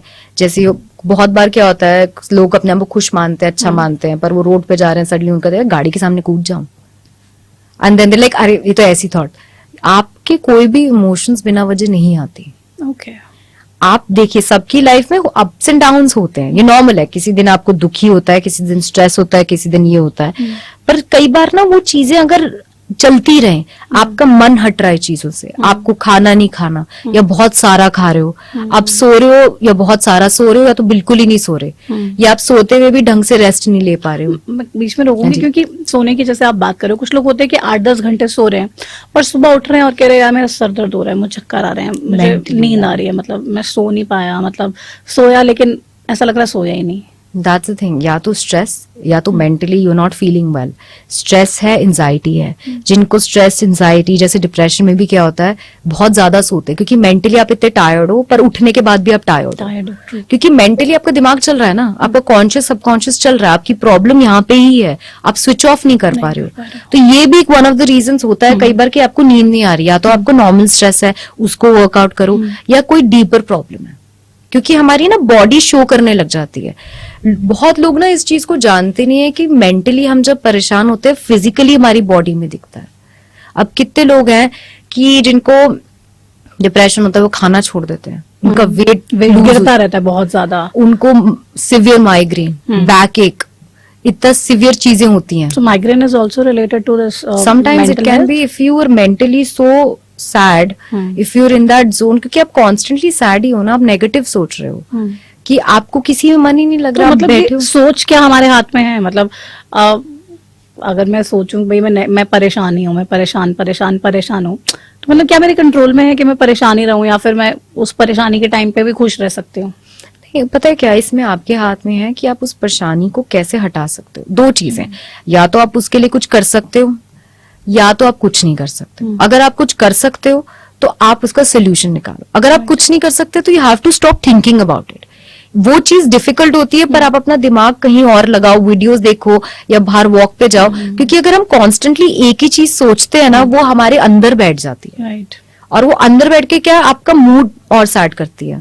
तो एज ए सेड कि बहुत जरूरी है अंडरस्टैंड करना, फिजिकली आपकी बॉडी में सिम्टम्स आएंगे, आपकी नींद खराब होगी, रेस्ट ही नहीं मिलेगा ना। अगर आप कॉन्स्टेंटली डिप्रेशन में हो, आप कॉन्स्टेंटली सैड हो, तो ये चीज़। मतलब ऐसा भी रहता है कि हमारे इमोशंस क्या हमें किसी के साथ बुरा बिहेव करने में हेल्प करते हैं, या फिर मतलब नुकसान देते हैं? मतलब जैसे मैं गुस्से में हूँ तो मेरे सामने जो भी आएंगे 4-5 लोग, मैं सबसे गुस्से से ही बात करूंगी, बदतमीजी से ही बात करूंगी, फ्रस्ट्रेटेड रहूंगी, या मैं मतलब अच्छा नहीं करूंगी उनके साथ कुछ भी। या इफ आई एम हैप्पी, मेरे सामने कोई कितनी बड़ा कांड करके आ जाएगा कि ये हो गया, सो मैं कहूंगी चल कोई बात नहीं, मतलब प्यार से हैंडल कर लेंगे। सो हमारी डिसीजन मेकिंग कितना इफेक्ट करती है हमारे इमोशनल बैलेंस को?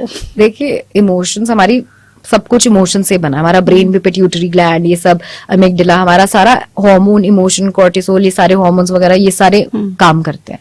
जो लोग बोलते हैं लॉजिकल, इसमें भी डिसीजन मेकिंग लॉजिकल में भी आपके एक सर्टेन हार्मोन्स आते हैं।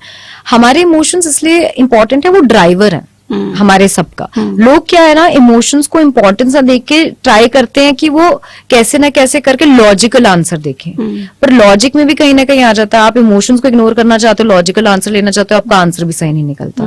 तो बहुत जरूरी लोगों को इमोशंस को भी फैक्टर इन करना। अब जैसे गुस्से की बात है, अब कोई गुस्से में होता है, जैसे किसी ने उसको हर्ट किया, आप गुस्से में आप जो गुस्सा करोगे आप उसी वे में करोगे कि उसको हर्ट हो।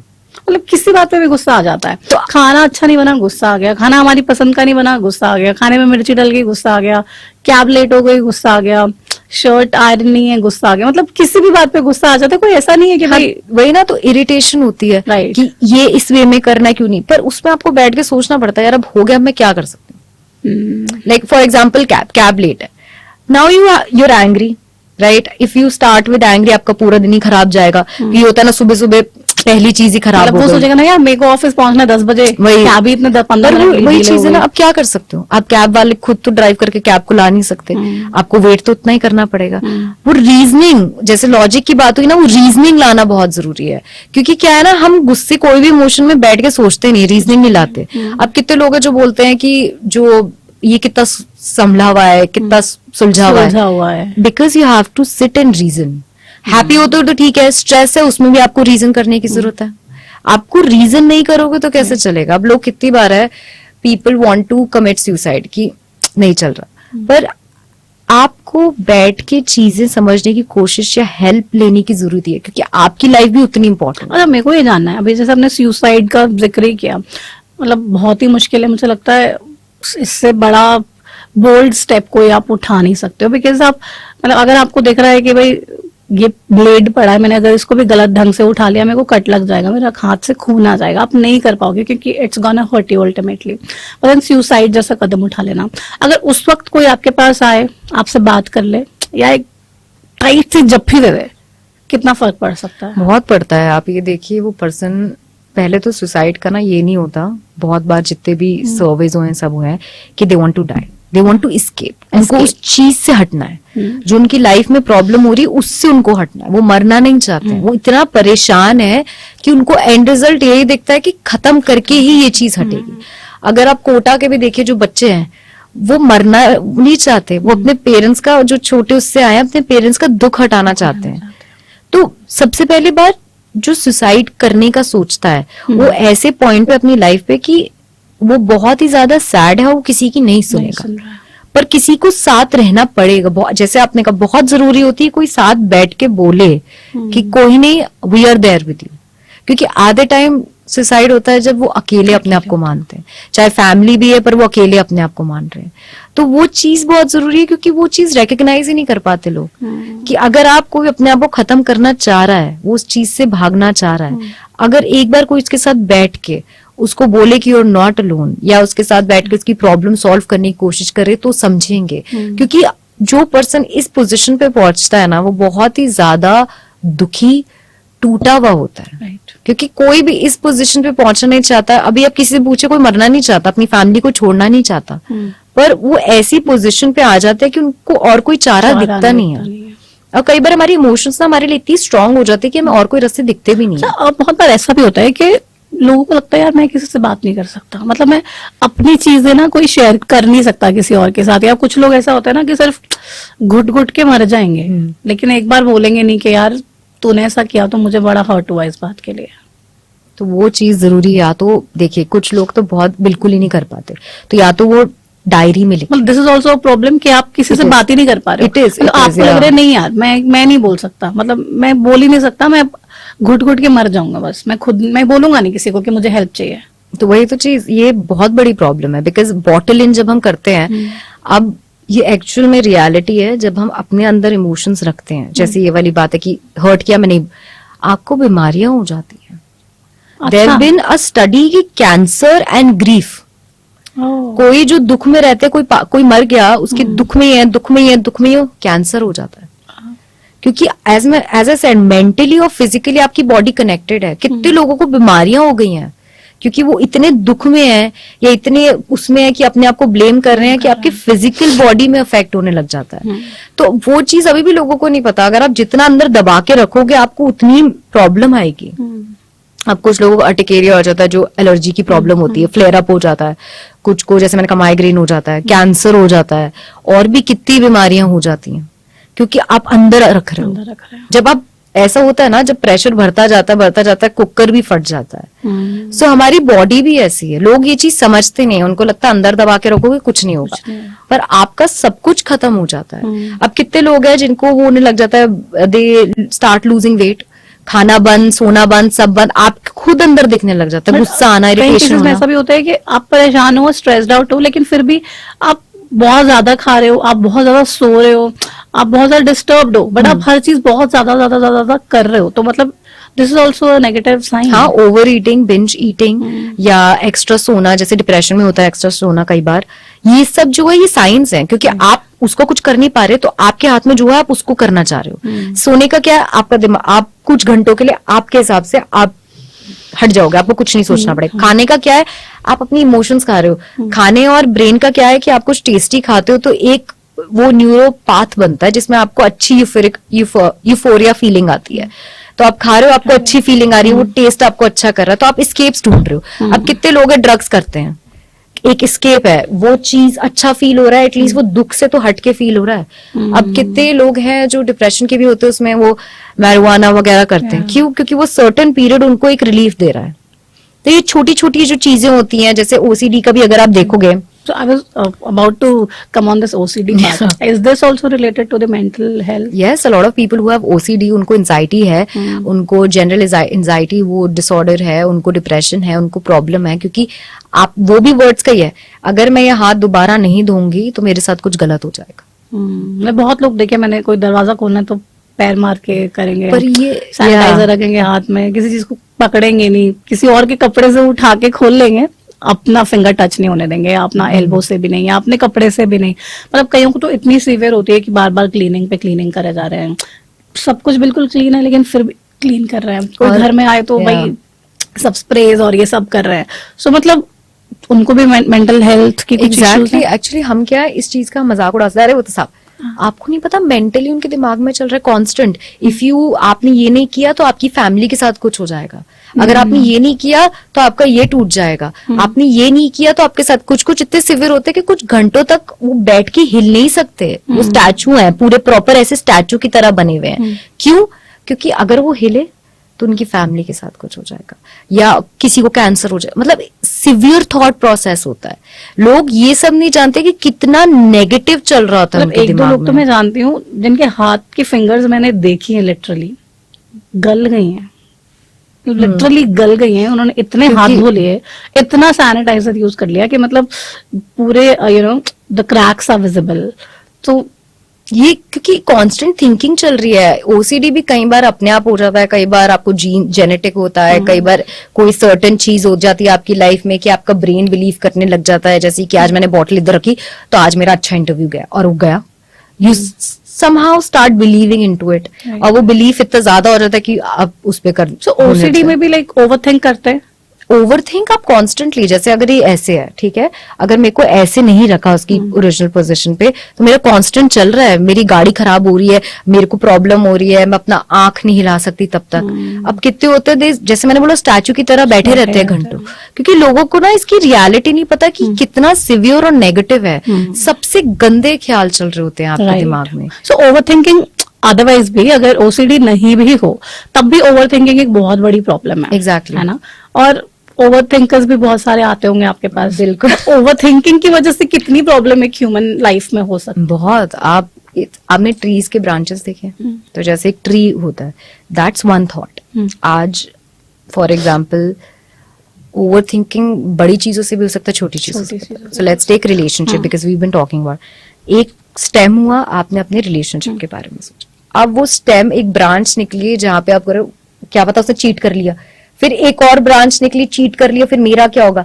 वो ब्रांच निकलते निकलते, कैन यू इमेजिन वो पेड़ कितना बड़ा हो गया? अच्छा, ऐसा होता है जो ओवरथिंक करता है ना, मतलब उसके जहन में पूरी कहानी बन जाती है। वही तो मैं कह रही हूँ, पूरी पूरा कहानी बन ट्री। जाती है कि भाई जैसे इफ आपके साथ मैं इमोशनली अटैच्ड हूँ, मैं आपके साथ ही सारे एग्जांपल्स दे रही हूँ, मेरे साथ बिल्कुल सामने हो। जैसे हम एक रिलेशनशिप में, आप मेरे बॉयफ्रेंड हो, तो मैं सोच रही हूँ कि यार ये मेरा बॉयफ्रेंड है, इसके पास किसी का फोन आया, अगर मेरे सामने ही फोन आया फिर भी मैं सोचूंगी अच्छा उस लड़की का फोन आया, वो लड़की इसकी गर्लफ्रेंड बन जाएगी, उसके साथ ये घूमने चला जाएगा, इसको मुझसे प्यार नहीं है, इसको उससे प्यार हो गया है, ये मुझे छोड़ के उसके पास चला जाएगा, मतलब पूरी कहानी बन जाएगी और ऐसा लगेगा कि भाई वही कहानी सही है। वही ना, एक सीड से पूरा एक ट्री निकल आया। उसमें ना ये चीज छोड़नी पड़ती है। You have to force your brain, आपको तेज अपने दिमाग में या तो चलाना पड़ता है, स्टॉप, मतलब इट्स अ कॉन्शियस एफर्ट। आपको स्टॉप करना पड़ेगा, क्योंकि ये भी एक प्रॉब्लम है ओवर थिंकिंग है की, ना? कि आप ओवर एनालाइज करते हो, आप ओवर थिंक करते हो। इसमें क्या आप सारा, और ओवर थिंक भी नेगेटिव होता है, कोई पॉजिटिव नहीं होता। ओवर थिंक हमेशा नेगेटिव स्टेम करेगा और आपकी इनसिक्योरिटीज बनाएगा, आपको मेंटली डिस्टर्ब करेगा। चाहे आप रात को अकेले हो, आपके बॉयफ्रेंड ने आपको कोई रीजन नहीं दिया डाउट करने का, पर वो नेगेटिव थिंकिंग चल रही है, वो रिलेशनशिप खराब हो रहा है क्योंकि आप लड़ रहे हो, क्योंकि वो लड़की आपकी दोस्त है, मैंने सोच लिया है तो अब हमारी लड़ाई होगी, क्योंकि मेरी तरफ से यू आर डूइंग इट, है ना? शायद नहीं भी हो रहा है, लेकिन मेरे माइंड में ऐसी इमेज है कि यू डूइंग इट, एंड वो पूरा इमेजिन हो गया है, या वो प्रॉपर पिक्चर की तरह इमेजिन। आपको कॉन्शियसली अपने आप को रोकना पड़ता है, क्योंकि एक पैटर्न बन जाता है, एक आदत, हैबिट। वो हैबिट रुक सकती है कैसे? आपको कॉन्स्टेंटली रिमाइंड योरसेल्फ, आपको पता आप ओवर मतलब कर रहे हो, पहले तो आपको रिकॉग्नाइज करना जरूरी है कि कब आप ओवर थिंक कर रहे हो। फोन उठाया, आपका शुरू हो रहा है, आपको तभी अपने आप को रोकना, नहीं, इधर रिपीट कि no, stop, keep on repeating, और इधर या you change, try to divert your attention. या अगर आ भी रहा है तो उसको रीजन करो, क्योंकि हम रीजन नहीं करते। जैसे वो लड़की है, वो उसके साथ चला जाएगा, रीजन करो, क्यों जाएगा? अभी तो मेरे साथ है, जब तक है तो मैं क्यों जाएगा? हम रीजनिंग नहीं देते ना, हमारे चाहे इरेशनल थॉट्स, ओवर थिंकिंग हो, कभी रीजन नहीं करते। जैसे इमोशंस को भी, जैसे ओवर थिंकिंग आप कर रहे हो, सो अगर रैंडमली कुछ भी कहानी है तो that is over thinking. But अगर उन कहानियों के साथ देयर इज समथिंग अटैच्ड, कि उस लड़की जब डेट पे गए तो किसी का फोन आ गया, किसी थर्ड पर्सन का, जिसपे आपको डाउट है, फिर आपके पार्टनर ने अपना फोन छुपा लिया, या उससे चैट कर रहा है, आपको नहीं दिखा रहा है, या उसका नंबर किसी और नाम से फीड कर लिया, सो मतलब ये is this a sign of cheating और like hiding something? Definitely I feel जब हाइड होना शुरू होता है, ये फर्स्ट साइन है रिलेशनशिप का। या तो बैठ के communicate, as I said, sit with them, ask them. अगर तब भी नहीं हो रहा, you have to like first of all see the science, क्योंकि आप अपने पार्टनर को ज्यादा अच्छा जानते हो। अगर थोड़े से भी साइंस आपको दिखते हैं, या तो आप प्रॉपर उसका देखो एविडेंस है कि नहीं है, पर नो, बी अलर्ट कि अगर कुछ छुप रहा है, कंटिन्यूसली डिनाइल में ही जा रहा है, हो सब कुछ रहा है लेकिन सब कुछ डिनाइल में जा रहा है और अपने पार्टनर को फिर कर्स करता रहे, नहीं तुम्हारा दिमाग खराब है, तुम गलत हो, तुम ऐसी हो, तुम वैसी हो, तुम्हारी गलती है, मेरी कोई गलती नहीं है, तो मतलब प्रॉब्लम है ना, अदर है ना। या आपको पता है, एविडेंस है आपके पास। If sometimes you know your gut, your brain, you they know, जैसे बोलते हैं ना gut feeling, why? Because your brain, कहते हैं ना, we only use 2-3% of a brain, ऐसे करके your brain has a lot of power, which is true. As I said कि फॉल्स मेमोरीज हाइड करना, तो अगर आपको दिख रहा है, आपके पास प्रूफ है, then you have to make sure to save yourself. Yes, because लोग क्या है ना, ये भूल जाते हैं कि हमें अपने आप को नहीं सेव करना। अगर आप नहीं सेव करोगे, गूगल सेव कौन करेगा? इसलिए लोग थेरेपी में नहीं जाते, इसलिए लोग इतनी चीजें नहीं करते, बिकॉज मैं अपने आप को सेव करके क्या करूं? क्यों नहीं सेव करोगे? If you don't save yourself, then what, how is going to work? और ना मतलब ऐसा भी होता है कि लोग मानने को ही तैयार नहीं होते कि कुछ प्रॉब्लम है, भले ही उनको दिख रहा है कि भाई something is wrong with me, I am not feeling my self, but still वो कहेंगे नहीं, डिनाइल में जाएंगे कि नहीं कुछ नहीं है, मतलब मैं तो ठीक हूँ। उनको एसोसिएशन कर देते हैं इस चीज से कि भाई लोग मुझे कहेंगे पागल है, लोग भी Stigma. कुछ बोलेगा कि भाई मुझे अगर मेरे को किसी साइकोलॉजिस्ट के पास जाना है, सामने वाला कहेगा तू पागल हो गया है क्या, दिमाग पागल हो गया क्या, अरे पागल हो गया, अरे पागल। तो मतलब वो पागल को ऐसा मतलब यही एसोसिएट कर दे कि अगर कोई साइकियाट्रिस्ट के पास जा रहा है, अगर कोई साइकोलॉजिस्ट के पास जा रहा है, तो मतलब सीधा इंसान पागल है। इसमें देखिए दो चीजें, एक तो स्टिग्मा तो है ही, अभी भी जितना भी लोग बोलेंगे हम बहुत ओपन है, अभी भी लोग उस Yes. चीज को ऐसे ही देखते हैं। दूसरा, आप देखिए एक्सेप्ट करना, क्योंकि आजकल ना मेंटल हेल्थ को ऐसे बना दिया, अगर आपको ये प्रॉब्लम है तो आप में कोई बहुत बड़ी प्रॉब्लम है। अगर आप डिप्रेशन में, आप में प्रॉब्लम ही है, nobody wants to be with you, कोई आपका दोस्त नहीं बनना चाहता, अभी भी हो इसको डिप्रेशन है, राइट? तो एक चीज एक्सेप्ट करना कि मेरे में कोई प्रॉब्लम है, वो प्रॉब्लम जो नॉर्मल डॉक्टर ठीक नहीं कर सकता, वो एक्सेप्ट ही करना कि आपको डिप्रेशन है, आपको ये है, आपको वो है, क्योंकि बहुत डिफिकल्ट होता है, because depression is an ongoing battle. Any psychological problem is an ongoing battle you have to manage for the rest of your life, because it is an illness. ये फेज नहीं होता या वो नहीं, इलनेस है। अब जैसे किसी को फॉर एग्जाम्पल डिप्रेशन है, किसी को बिहेवियरल इशू है, किसी को बाइपोलर है, किसी को PTSD है, ऑटिज्म तो स्पेक्ट्रम में आता है, schizophrenia. This is a life long thing, you have to manage it, and you can manage it in a very good way अगर आप हेल्दी वे में कर रहे हो। तो सबसे पहले ये एक्सेप्ट करना कि मेरे में प्रॉब्लम। अब कितने लोग हैं जिनको कैंसर भी होता है, वो भी एक्सेप्ट नहीं कर पाते। तो मेंटल हेल्थ तो और भी बड़ी बात है। अगर आप किसी को बोलोगे तुम्हें depression, they can be sad, वो सैड आप रह लोगे, पर जैसे उस पर टर्म आएगा सब कुछ रियल हो जाएगा। जो चीज आप इग्नोर कर रहे थे, आप इग्नोर कर रहे थे कि मैं सैड हूं, आप इग्नोर कर रहे थे कि आपको मूड स्विंग्स हो रहे हैं, आप वहीं पे एक नाम आ गया, आप उसको इग्नोर नहीं कर सकते, आपको एक्सेप्ट करना पड़ेगा। तो वो एक्सेप्टेंस इतनी बड़ी चीज है कि बहुत डिफिकल्ट हो जाता है। और यही सारे ट्रॉमास जो भी इंसान के साथ होते हैं डेली लाइफ में, इनसे हील कर पाना बहुत ज्यादा मुश्किल और चैलेंजिंग भी होता है। बिल्कुल, आप ये देखिए कि first of all you need to talk about it, and talk about it even with yourself. I'm not saying talk to someone else, because जब हम बात करते हैं ना, थेरेपी क्यों चलती है? थेरेपी इसलिए चलती है क्योंकि जब दो लोगों की कॉन्वर्सेशन हो रही होती है ना, वो कॉन्वर्सेशन में बातें निकलती हैं। अब जैसे मैं आपसे अभी हम बात कर रहे हैं, हमारी बातें निकल रही हैं, you are giving input, I am giving input, something is coming up, right? तो थेरेपी की ये बात होती है। बाकी आप पेपर पे भी लिखते हो, आप करते हो, तो बहुत जरूरी है वो चीज निकालना, क्योंकि वो अगर अंदर रह जाती है तो वो अंदर ही रह जाती है। अगर आप उस चीज को अब आप बोल रहे हो आप दुखी हो, ठीक है, किसी के साथ बचपन में कोई इंस्टेंस हुआ, आपको पता है वो इंस्टेंस से मैं दुखी हूँ, पर जैसे आप लिखना या बोलना शुरू करोगे नई इंफॉर्मेशन आएगी, क्योंकि अगर आपका ब्रेन जो चीज देखता है उस पर ही विश्वास करता है। तभी लोग बोलते हैं लिख के लर्न करो, कलर थेरेपी कहते हैं, कलर से लर्न करो, क्योंकि once your brain sees, hears, feels all these visuals, all these 5 senses, it starts believing. तभी बोलते हैं write down what you are thinking, write down your problem and solve it. या तभी बोलते हैं कि टॉक, तभी थेरेपी चलती है। लोग इस चीज को समझते नहीं है। बहुत लोग बोलते हैं ना, हम बहुत वी आर वेरी स्ट्रांग, हम तो ऐसे ही कर लेते हैं, हम बात करके नहीं, वो अंदर रह जाता है, वो अंदर हर्ट करता रहता है। And I come from a psychology background with family, so I have realised that what a healthy childhood is और what a healthy environment is. Because initially जब आप लाइफ स्टार्ट करते हो, तो एक छोटे बच्चे से आप दुनिया में आते हो, सब कुछ आपके लिए बिल्कुल न्यू होता है। सो वही न्यूनेस आगे जाके कौन सा ट्रॉमा में, कब कुछ ऐसा हो जाए आपके साथ इंसिडेंट कि वो ट्रॉमा में बदल जाए और आगे तक आप उसको अपने साथ लेके चलो। सो उस केसेस में कुछ ऐसे बच्चों के केसेस भी आते हैं कि आपके पास जो छोटे बच्चे, कुछ बचपन के ट्रॉमाज उनके, और अब जाकर वो उसके लिए हेल्प ले रहे हैं या फिर अब वो फाइनली ट्रॉमा रिलीज कर पा रहे हैं। देखिए, एक ना अभी भी this is something that is still being talked about. अभी कुछ ने प्रूव करा है, कुछ नहीं, कि 25 की उम्र में हमारा ब्रेन मैच्योर होता है। तो समटाइम्स जो हमारी थिंकिंग होती है वो तब जाके मैच्योर होती है। अब क्या है, इसमें ना टेक्निक्स हैं कुछ हमारे, उसको डिफेंस मैकेनिज्म बोलते हैं, जो हमारी बॉडी हमारा ब्रेन लेता है। तो एक होता है सप्रेस करना, उस चीज को दबा दो।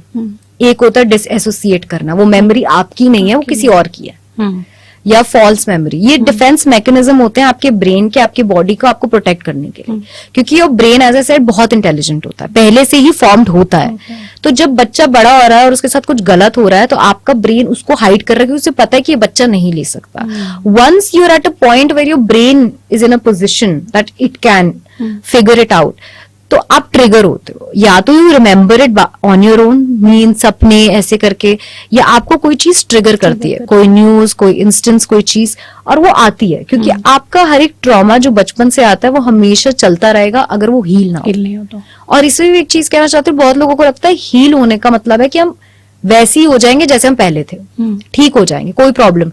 हील का मतलब होता है कि जो आपका ट्रॉमा है आप उसके साथ जीना सीखते हो, आप उस ट्रॉमा को कैसे बेटर हैंडल कर सकते हो, वो नहीं निकलता है, मतलब बस उसके साथ आप हील करते हो, आप अंडरस्टैंड करते हो, वो आपको पेन करना बंद करता है। पर जो आपकी पर्सनालिटी में चेंजेस आए हैं, आप जो ग्रो हुए हो, वो तो वैसा ही रहेगा। आप जैसे चोट लगती है, वो निशान रहता है, वो निशान तो कभी जाता नहीं है ना। तो लोग थेरेपी में इसी आधे टाइम आते ही नहीं, यही सोच के कि हम तो ठीक तो है नहीं। But that's not true. You learn to live. It is a time taking process जिसमें it's a lifelong thing. If you've gone through a trauma, you have to work through it for the rest of your life and you have to manage it. So अगर कोई trauma है तो for the rest of the life that person has to go to a psychologist for the therapies.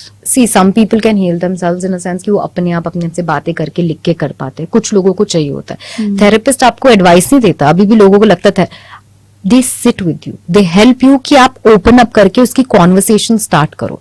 आप किसी से बात करोगे, चीजें और बाहर निकलेंगे।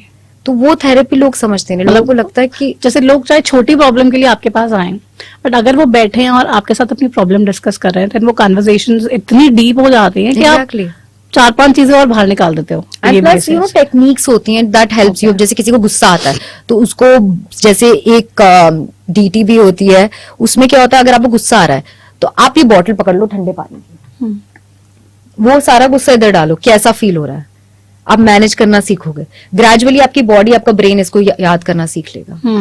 जैसे किसी को बहुत वो एंजाइटी हो रही, ओवरवेलम हो रहा है, आप गिनो रंग, रूम के कितने रंग है, कितनी चीजें, तो आपको ये कोपिंग मैकेनिज्म सिखाते हैं। अगर ट्रॉमा भी है, अगर आपको ट्रॉमा हिट कर रहा है, उस ट्रॉमा से आप हील हो गए हो, पर it keeps coming back, I will teach you, और therapist will teach you certain things to manage it. ऐसा भी होता है गुस्सा आ रहा है तो पहले 10 तक गिनो, उसके बाद गुस्सा करो। एग्जैक्टली। या ये वाला, क्योंकि जब किसी को बहुत ज्यादा गुस्सा आ रहा है, chilled ice cube, chilled water हाथ में लेके, क्योंकि फीलिंग सारा उधर चला जाएगा कि मुझे ठंडा लग रहा है, तो उधर गुस्से में नहीं जाएगा। राइट। तो ये टेक्निक्स आप सीखते हो। You divert your mind somewhere else. Exactly. And as I said about trauma, आप हील हो जाते हो, आप उसके साथ जीना सीख लेते हो, आप वो आपको अफेक्ट करना भी बंद कर देता है, but it has become a part of your identity ना। अब जो आपने उससे सीखा है, आप वैसे नहीं, आप केयर फ्री नहीं हो पाओगे, आपको रियलिटी पता चल गई है। तो लोगों को उसकी वजह से ना, लॉट ऑफ पीपल थिंक कि थेरेपी फालतू है, इसमें कुछ नहीं होता। राइट। सो आजकल एक और प्रॉब्लम भी बहुत ज्यादा है, पोस्टमार्टम। इतना प्रॉब्लम है, इतना प्रॉब्लम है, ससुराल वाले मानने को तैयार नहीं है कि भाई ऐसा कुछ भी होता है। हमने भी बच्चे पैदा किए हैं, तो ऐसा थोड़ी कि डिलीवरी के बाद कुछ स्पेशल हो गया और माँ के दिमाग में कुछ कुछ चल रहा है और पोस्टमार्टम डिप्रेशन हो गया है। क्या है ये, It what is this exactly, postmortem depression? Hormonal होता है। आप 9 महीने बच्चा अपने पार्ट बना के रखते हो, फिर वो चला जाता है, मतलब वो बाहर 9 आ महीने जाता है, बाहर डिलीवरी। आता है। आपके हॉर्मोन्स हेवायर हो जाते हैं। आपको वो एक जो आपने बना रखा था कि एक आइडिया कि बच्चा है, वो थिंकिंग चेंज हो जाती है। आप डिप्रेशन में चले जाते हो, आप बच्चे के साथ कनेक्ट नहीं कर पाते हो। क्योंकि प्रॉब्लम क्या है ना, जो जैसे बोला इन लॉज, लोगों ने फील करा होगा पर वो उसको ऐसे ही कर देगा, अरे छोड़ो। पहले के टाइम पे कहाँ इसको इम्पोर्टेंस, मतलब पहले के बारे में कोई बात ही नहीं होती थी पोस्टमार्टम की, लेकिन आज हर जगह बात हो रही है पोस्टमार्टम। क्योंकि ये फील होता है, आपके हॉर्मोन्स हेवायर हो गए हैं। आपने एक बच्चे को जन्म दिया है, आपकी बॉडी इतने चेंजेस के थ्रू जा रही है, आप हील करो, आपकी बॉडी को ट्रॉमा हुआ है, राइट? कहते हैं ना, it's breaking through your entire bones, your body has gone through a trauma.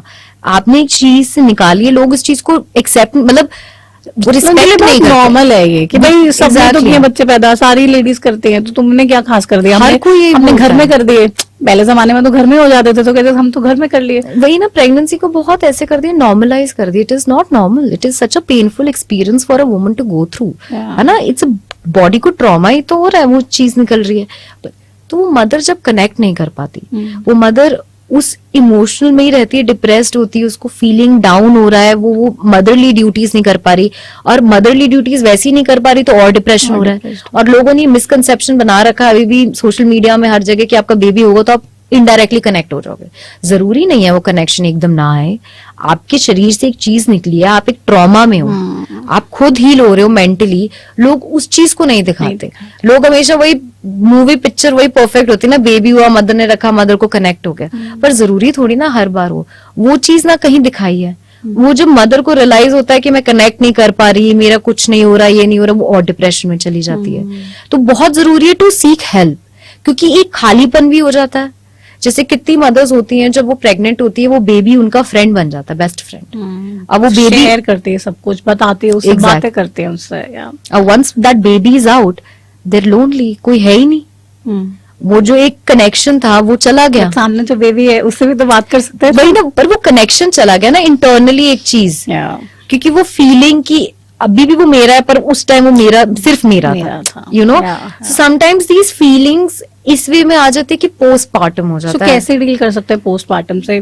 क्या एडवाइस आप जितने भी व्यूअर्स, फीमेल व्यूअर्स ये देख रहे हैं, और and even for the male viewers also, because हर किसी की लाइफ में एक वाइफ है, एक लाइफ Exactly. पार्टनर है जी। तो लड़कियां खुद को कैसे हील करें, और लड़के उनको कैसे हेल्प कर सकते हैं हीलिंग में, पहले ताकि वो तो- पोस्टमार्टम डिप्रेशन में ना जाएं? पहले तो हस्बैंड्स का बहुत ज्यादा इसमें है कि क्या है ना, हस्बैंड को सपोर्ट करना बहुत जरूरी है। बिकॉज आप देखोगे कितनी नई मदर्स भी होती है जो कनेक्ट भी कर पाती है, पर उनको इनसिक्योरिटीज होती है फर्स्ट अपने बॉन्ड के साथ, राइट? कि am I being a good mother, am I being the good thing, या वो ओवर प्रोटेक्टिव हो जाते हैं। तो हस्बैंड्स को फर्स्ट ऑफ ऑल अंडरस्टैंड करना जरूरी है पोस्टमार्टम क्या है। They need to read up about it, because partner का सपोर्ट बहुत जरूरी होता है इसमें। तो कई बार क्या होता है वो नहीं मिलता, वो और डिप्रेशन में चले जाते हैं। बच्चे का भी पूरा उन पे आ रहा है जिससे वो कनेक्ट नहीं कर पा रही है, या उस बच्चे को वो फीलिंग नहीं आ पा रही है, तो वो बहुत जरूरी है। इसकी इन्फॉर्मेशन बाहर डालना बहुत जरूरी है, बिकॉज वही चीज जब मदर को लग रहा है मैं कनेक्ट नहीं कर पा रही, that means wrong, bad mother. वो चीज हटाने की जरूरत है। और जो लेडीज इसके थ्रू गुजर रही हैं उनको समझना जरूरी है, this is very common and there is nothing wrong if you not able to connect now, because ये हार्मोनल इतनी सारी चीजें शरीर को हुई हैं। आप या तो थेरेपी पे जाओ, seek help, try to understand your body more, see what your body need. Sometimes होता है कि आपकी बताती है बॉडी की what you lacking, what you want, listen to yourself. Because क्या होता है ना, न्यू मदर्स को कंप्लीटली बना देते हैं कि अभी बेबीज का फुल टाइम केयर इसी को करना है। वो न्यू मदर को टाइम कहाँ मिलता है? उस न्यू मदर को टाइम चाहिए, she needs to sleep, she needs to take care of herself because she's in depression. Because every 2 hours you need to feed the baby and change diapers and do stuff and everything. तो इसमें partner बहुत जरूरी है, so that the partner can also take half of it. Feeding तक ठीक है, पर other than that they can also, because आप already depression में, आप sleep deprived हो, emotionally आप एक अच्छी पोजीशन में, क्या है सब और मिल जाता है। But कई केसेस में मैंने देखा है कि पार्टनर कहता है भाई I am working, I can not help it, वही ना, मुझे सोना है, ये डायपर चेंज करना तो बच्चे ने पॉटी कर दिया, मैं नहीं करूंगा, बच्चे ने सुसु कर दिया, ये तुम करो, ये तुम्हारा काम है, बच्चे को नहलाना है तुम करो, बच्चे को बर्फ दिलानी है तो तुम करो।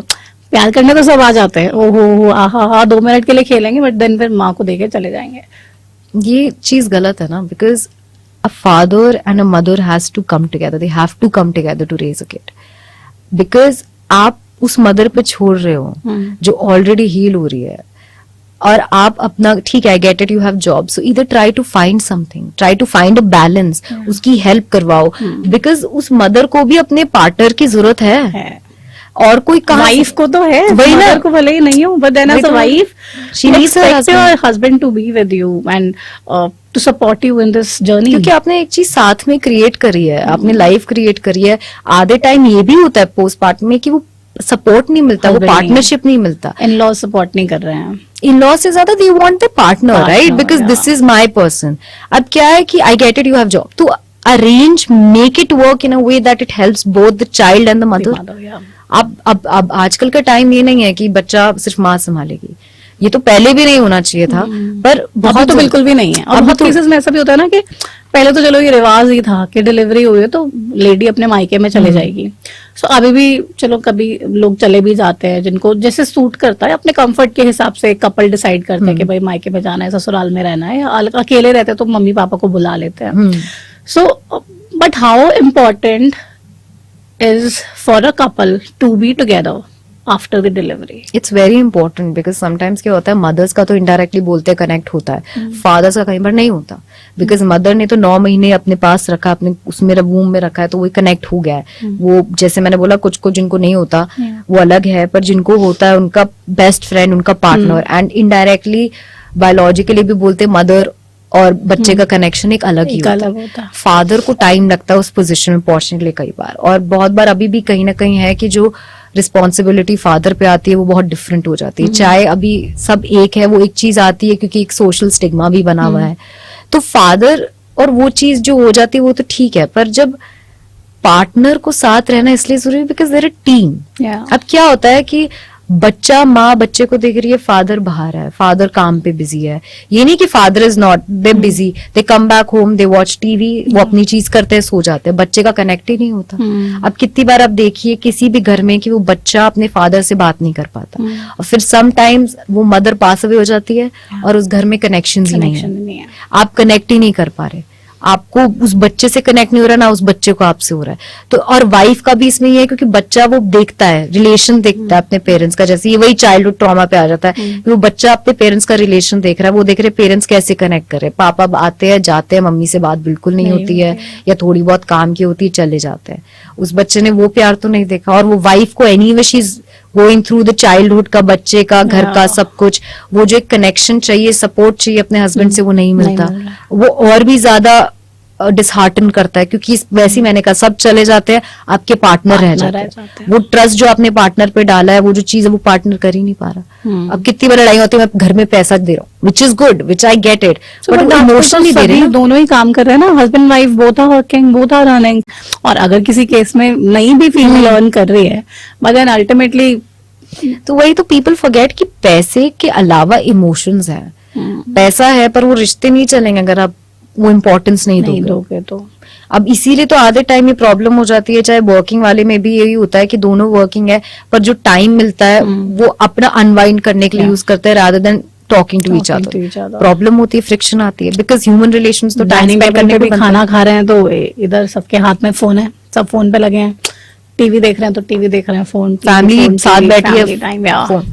सो मतलब कनेक्शन कहाँ होता है, ये फोन वगैरह सब साइड में रख के अपना कनेक्शन, कनेक्शन बिठाना बहुत जरूरी है। पहले जॉइंट फैमिलीज होती थी, सब कनेक्टेड थे, या न्यूक्लियर में भी होता था तो सब कनेक्टेड थे, बात करते थे, खाना साथ में होता था। अब चीजें अलग हो रही हैं। मैं ये नहीं बोल रही कि eat together, I am saying it's very important to spend time with each. As I said, brain recognises senses, to communicate yes, क्योंकि ब्रेन सेंसेस है ना, 5 सेंसेस, वो अगर आपकी स्टिमुलेट नहीं हो रही है तो आप न्यूरल पाथवेज नहीं बना पा रहे अंदर, आप कनेक्ट नहीं कर पाओगे, क्योंकि हम ओवर टाइम स्पेंड करने से तो कनेक्ट करते हैं। ये तो तमाम कपल्स के लिए एडवाइस हो गई, लेकिन अब चलते चलते, बिकॉज इतनी अच्छी हमने कन्वर्सेशन की है और बहुत अच्छे टॉपिक्स को कवर किया है, आई एम श्योर लोगों को बहुत हेल्प मिलेगी इस सबसे।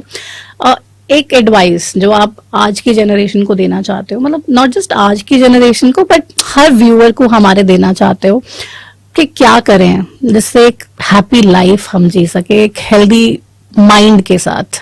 First of all I would say कि सोशल मीडिया को लिमिट करो, इन अ सेंस कि आप अपने लिए भी टाइम निकालो, अपनी आइडेंटिटी बनाओ, क्योंकि आजकल क्या है, कोई ऑफिस नहीं जा रहा, छुट्टी पे कुछ इंटायर डे फोन पे चला जाता है, और फोन पे जाता है हम और उससे दूसरों का देखते हैं तो और गुस्सा आता है कि हमारी लाइफ ऐसी क्यों नहीं है। अब कितनी ज्यादा लोगों को बॉडी प्रॉब्लम हो गया है, डिस्मॉर्फिया हो गया है कि हमारी बॉडी ऐसी नहीं दिखती या वो नहीं। आपको ये समझना जरूरी है कि इन्फ्लुएंसर्स का काम है, वो आपका नहीं है। एंड अपनी इमोशंस को अंडरस्टैंड करना, क्योंकि अभी भी जो स्टिग्मा है ना, उसकी वजह से लोग नहीं कर पाते। लोग इमोशंस को ऐसे ही कर देते हैं कि ऐसी है, कोई जरूरत नहीं है, पर इमोशंस बहुत जरूरी है। आपको उनको अंडरस्टैंड करना, हेल्प लेना, या किसी भी वे में आप हेल्प ले सकते हैं। अपने वे में आप लिखिए, ऑनलाइन, अनोनिमसली, ऐसे कैसे भी, but just go for it and ask for help और टेक हेल्प, बिकॉज अपने अकेले से नहीं होगा। और सबसे जरूरी बात कि बात करिए, कम्युनिकेशन।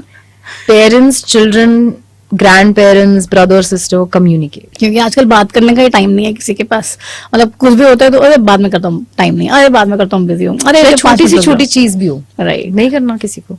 तो आई थिंक कम्युनिकेशन तो इज ऑलवेज टॉप वन। और इस पूरे पॉडकास्ट में आपने जितनी बारी बोला है ना लोगों को कि भाई कम्युनिकेट करो, आई एम श्योर कि कुछ तो अप्लाई करेंगे, और एटलीस्ट आप बात करेंगे। एग्जैक्टली, क्योंकि बात करने से ही बात बनेगी।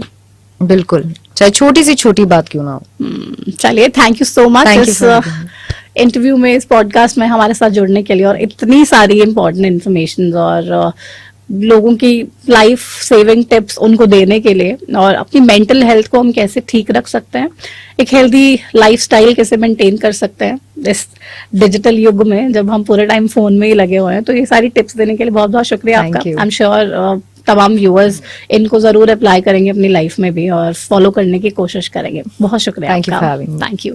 सो ये तमाम बातचीत आपने सुनी, किस तरीके से बहुत ही ब्यूटीफुली छोटी छोटी चीजों को एक्सप्लेन किया गया। और आजकल जो सबसे ज्यादा जरूरी बात है वो यही है कि हम हर वक्त अपने फोन्स में हैं, हर वक्त अपने सोशल सर्कल में बाहर इतना बिजी है ना कि अपने साथ हम टाइम तो स्पेंड कर ही नहीं रहे हैं, ना अपने साथ कर रहे हैं, ना अपने परिवार के साथ कर रहे हैं, ना अपनी फैमिली को टाइम दे पा रहे हैं, और कम्युनिकेशन तो हो ही नहीं रही है। इसलिए कुछ भी लाइफ में प्रॉब्लम है ना, तो आप बात कीजिए, और बात करेंगे तो तमाम चीजें बन जाएंगी, तमाम काम बन जाएंगे। और जितनी भी प्रॉब्लम्स आपके माइंड में चल रही हैं, क्योंकि इस माइंड में बहुत सारे लोचे होते हैं, हम रियलाइज भी नहीं करते, बट कुछ ना कुछ प्रॉब्लम डेफिनेटली चल रही होती है। और अगर आपको लग रहा है ना कि कुछ प्रॉब्लम है, तो किसी से मदद लीजिए, अपनों से लीजिए, अपनी फैमिली से लीजिए, अपने फ्रेंड्स से लीजिए, जिस पे सबसे ज्यादा ट्रस्ट करते हैं उससे लीजिए, या फिर प्रोफेशनल हेल्प के पास चाहिए। क्योंकि अगर वो हेल्प नहीं लेंगे तो आप बहुत ज्यादा प्रॉब्लम में फंस जाएंगे, और फिर आपको उस प्रॉब्लम से बाहर निकालना बहुत मुश्किल हो जाएगा। इसलिए हेल्प लीजिए, हेल्प लेने से बिल्कुल भी डरिए मत, घबराइए मत, क्योंकि हेल्प लेंगे तो तमाम प्रॉब्लम सॉल्व हो जाएगी, और बहुत अच्छे से जो भी प्रॉब्लम चल रही है आपकी लाइफ में उसका सोल्यूशन भी आपको मिलेगा, और आपकी जिंदगी ओवरऑल अच्छी हो जाएगी। आज के इस पॉडकास्ट में मेरे साथ फिलहाल इतना ही। आप देखते रहिए हरियाणा न्यूज। मुझे दीजिए इजाजत, नमस्कार।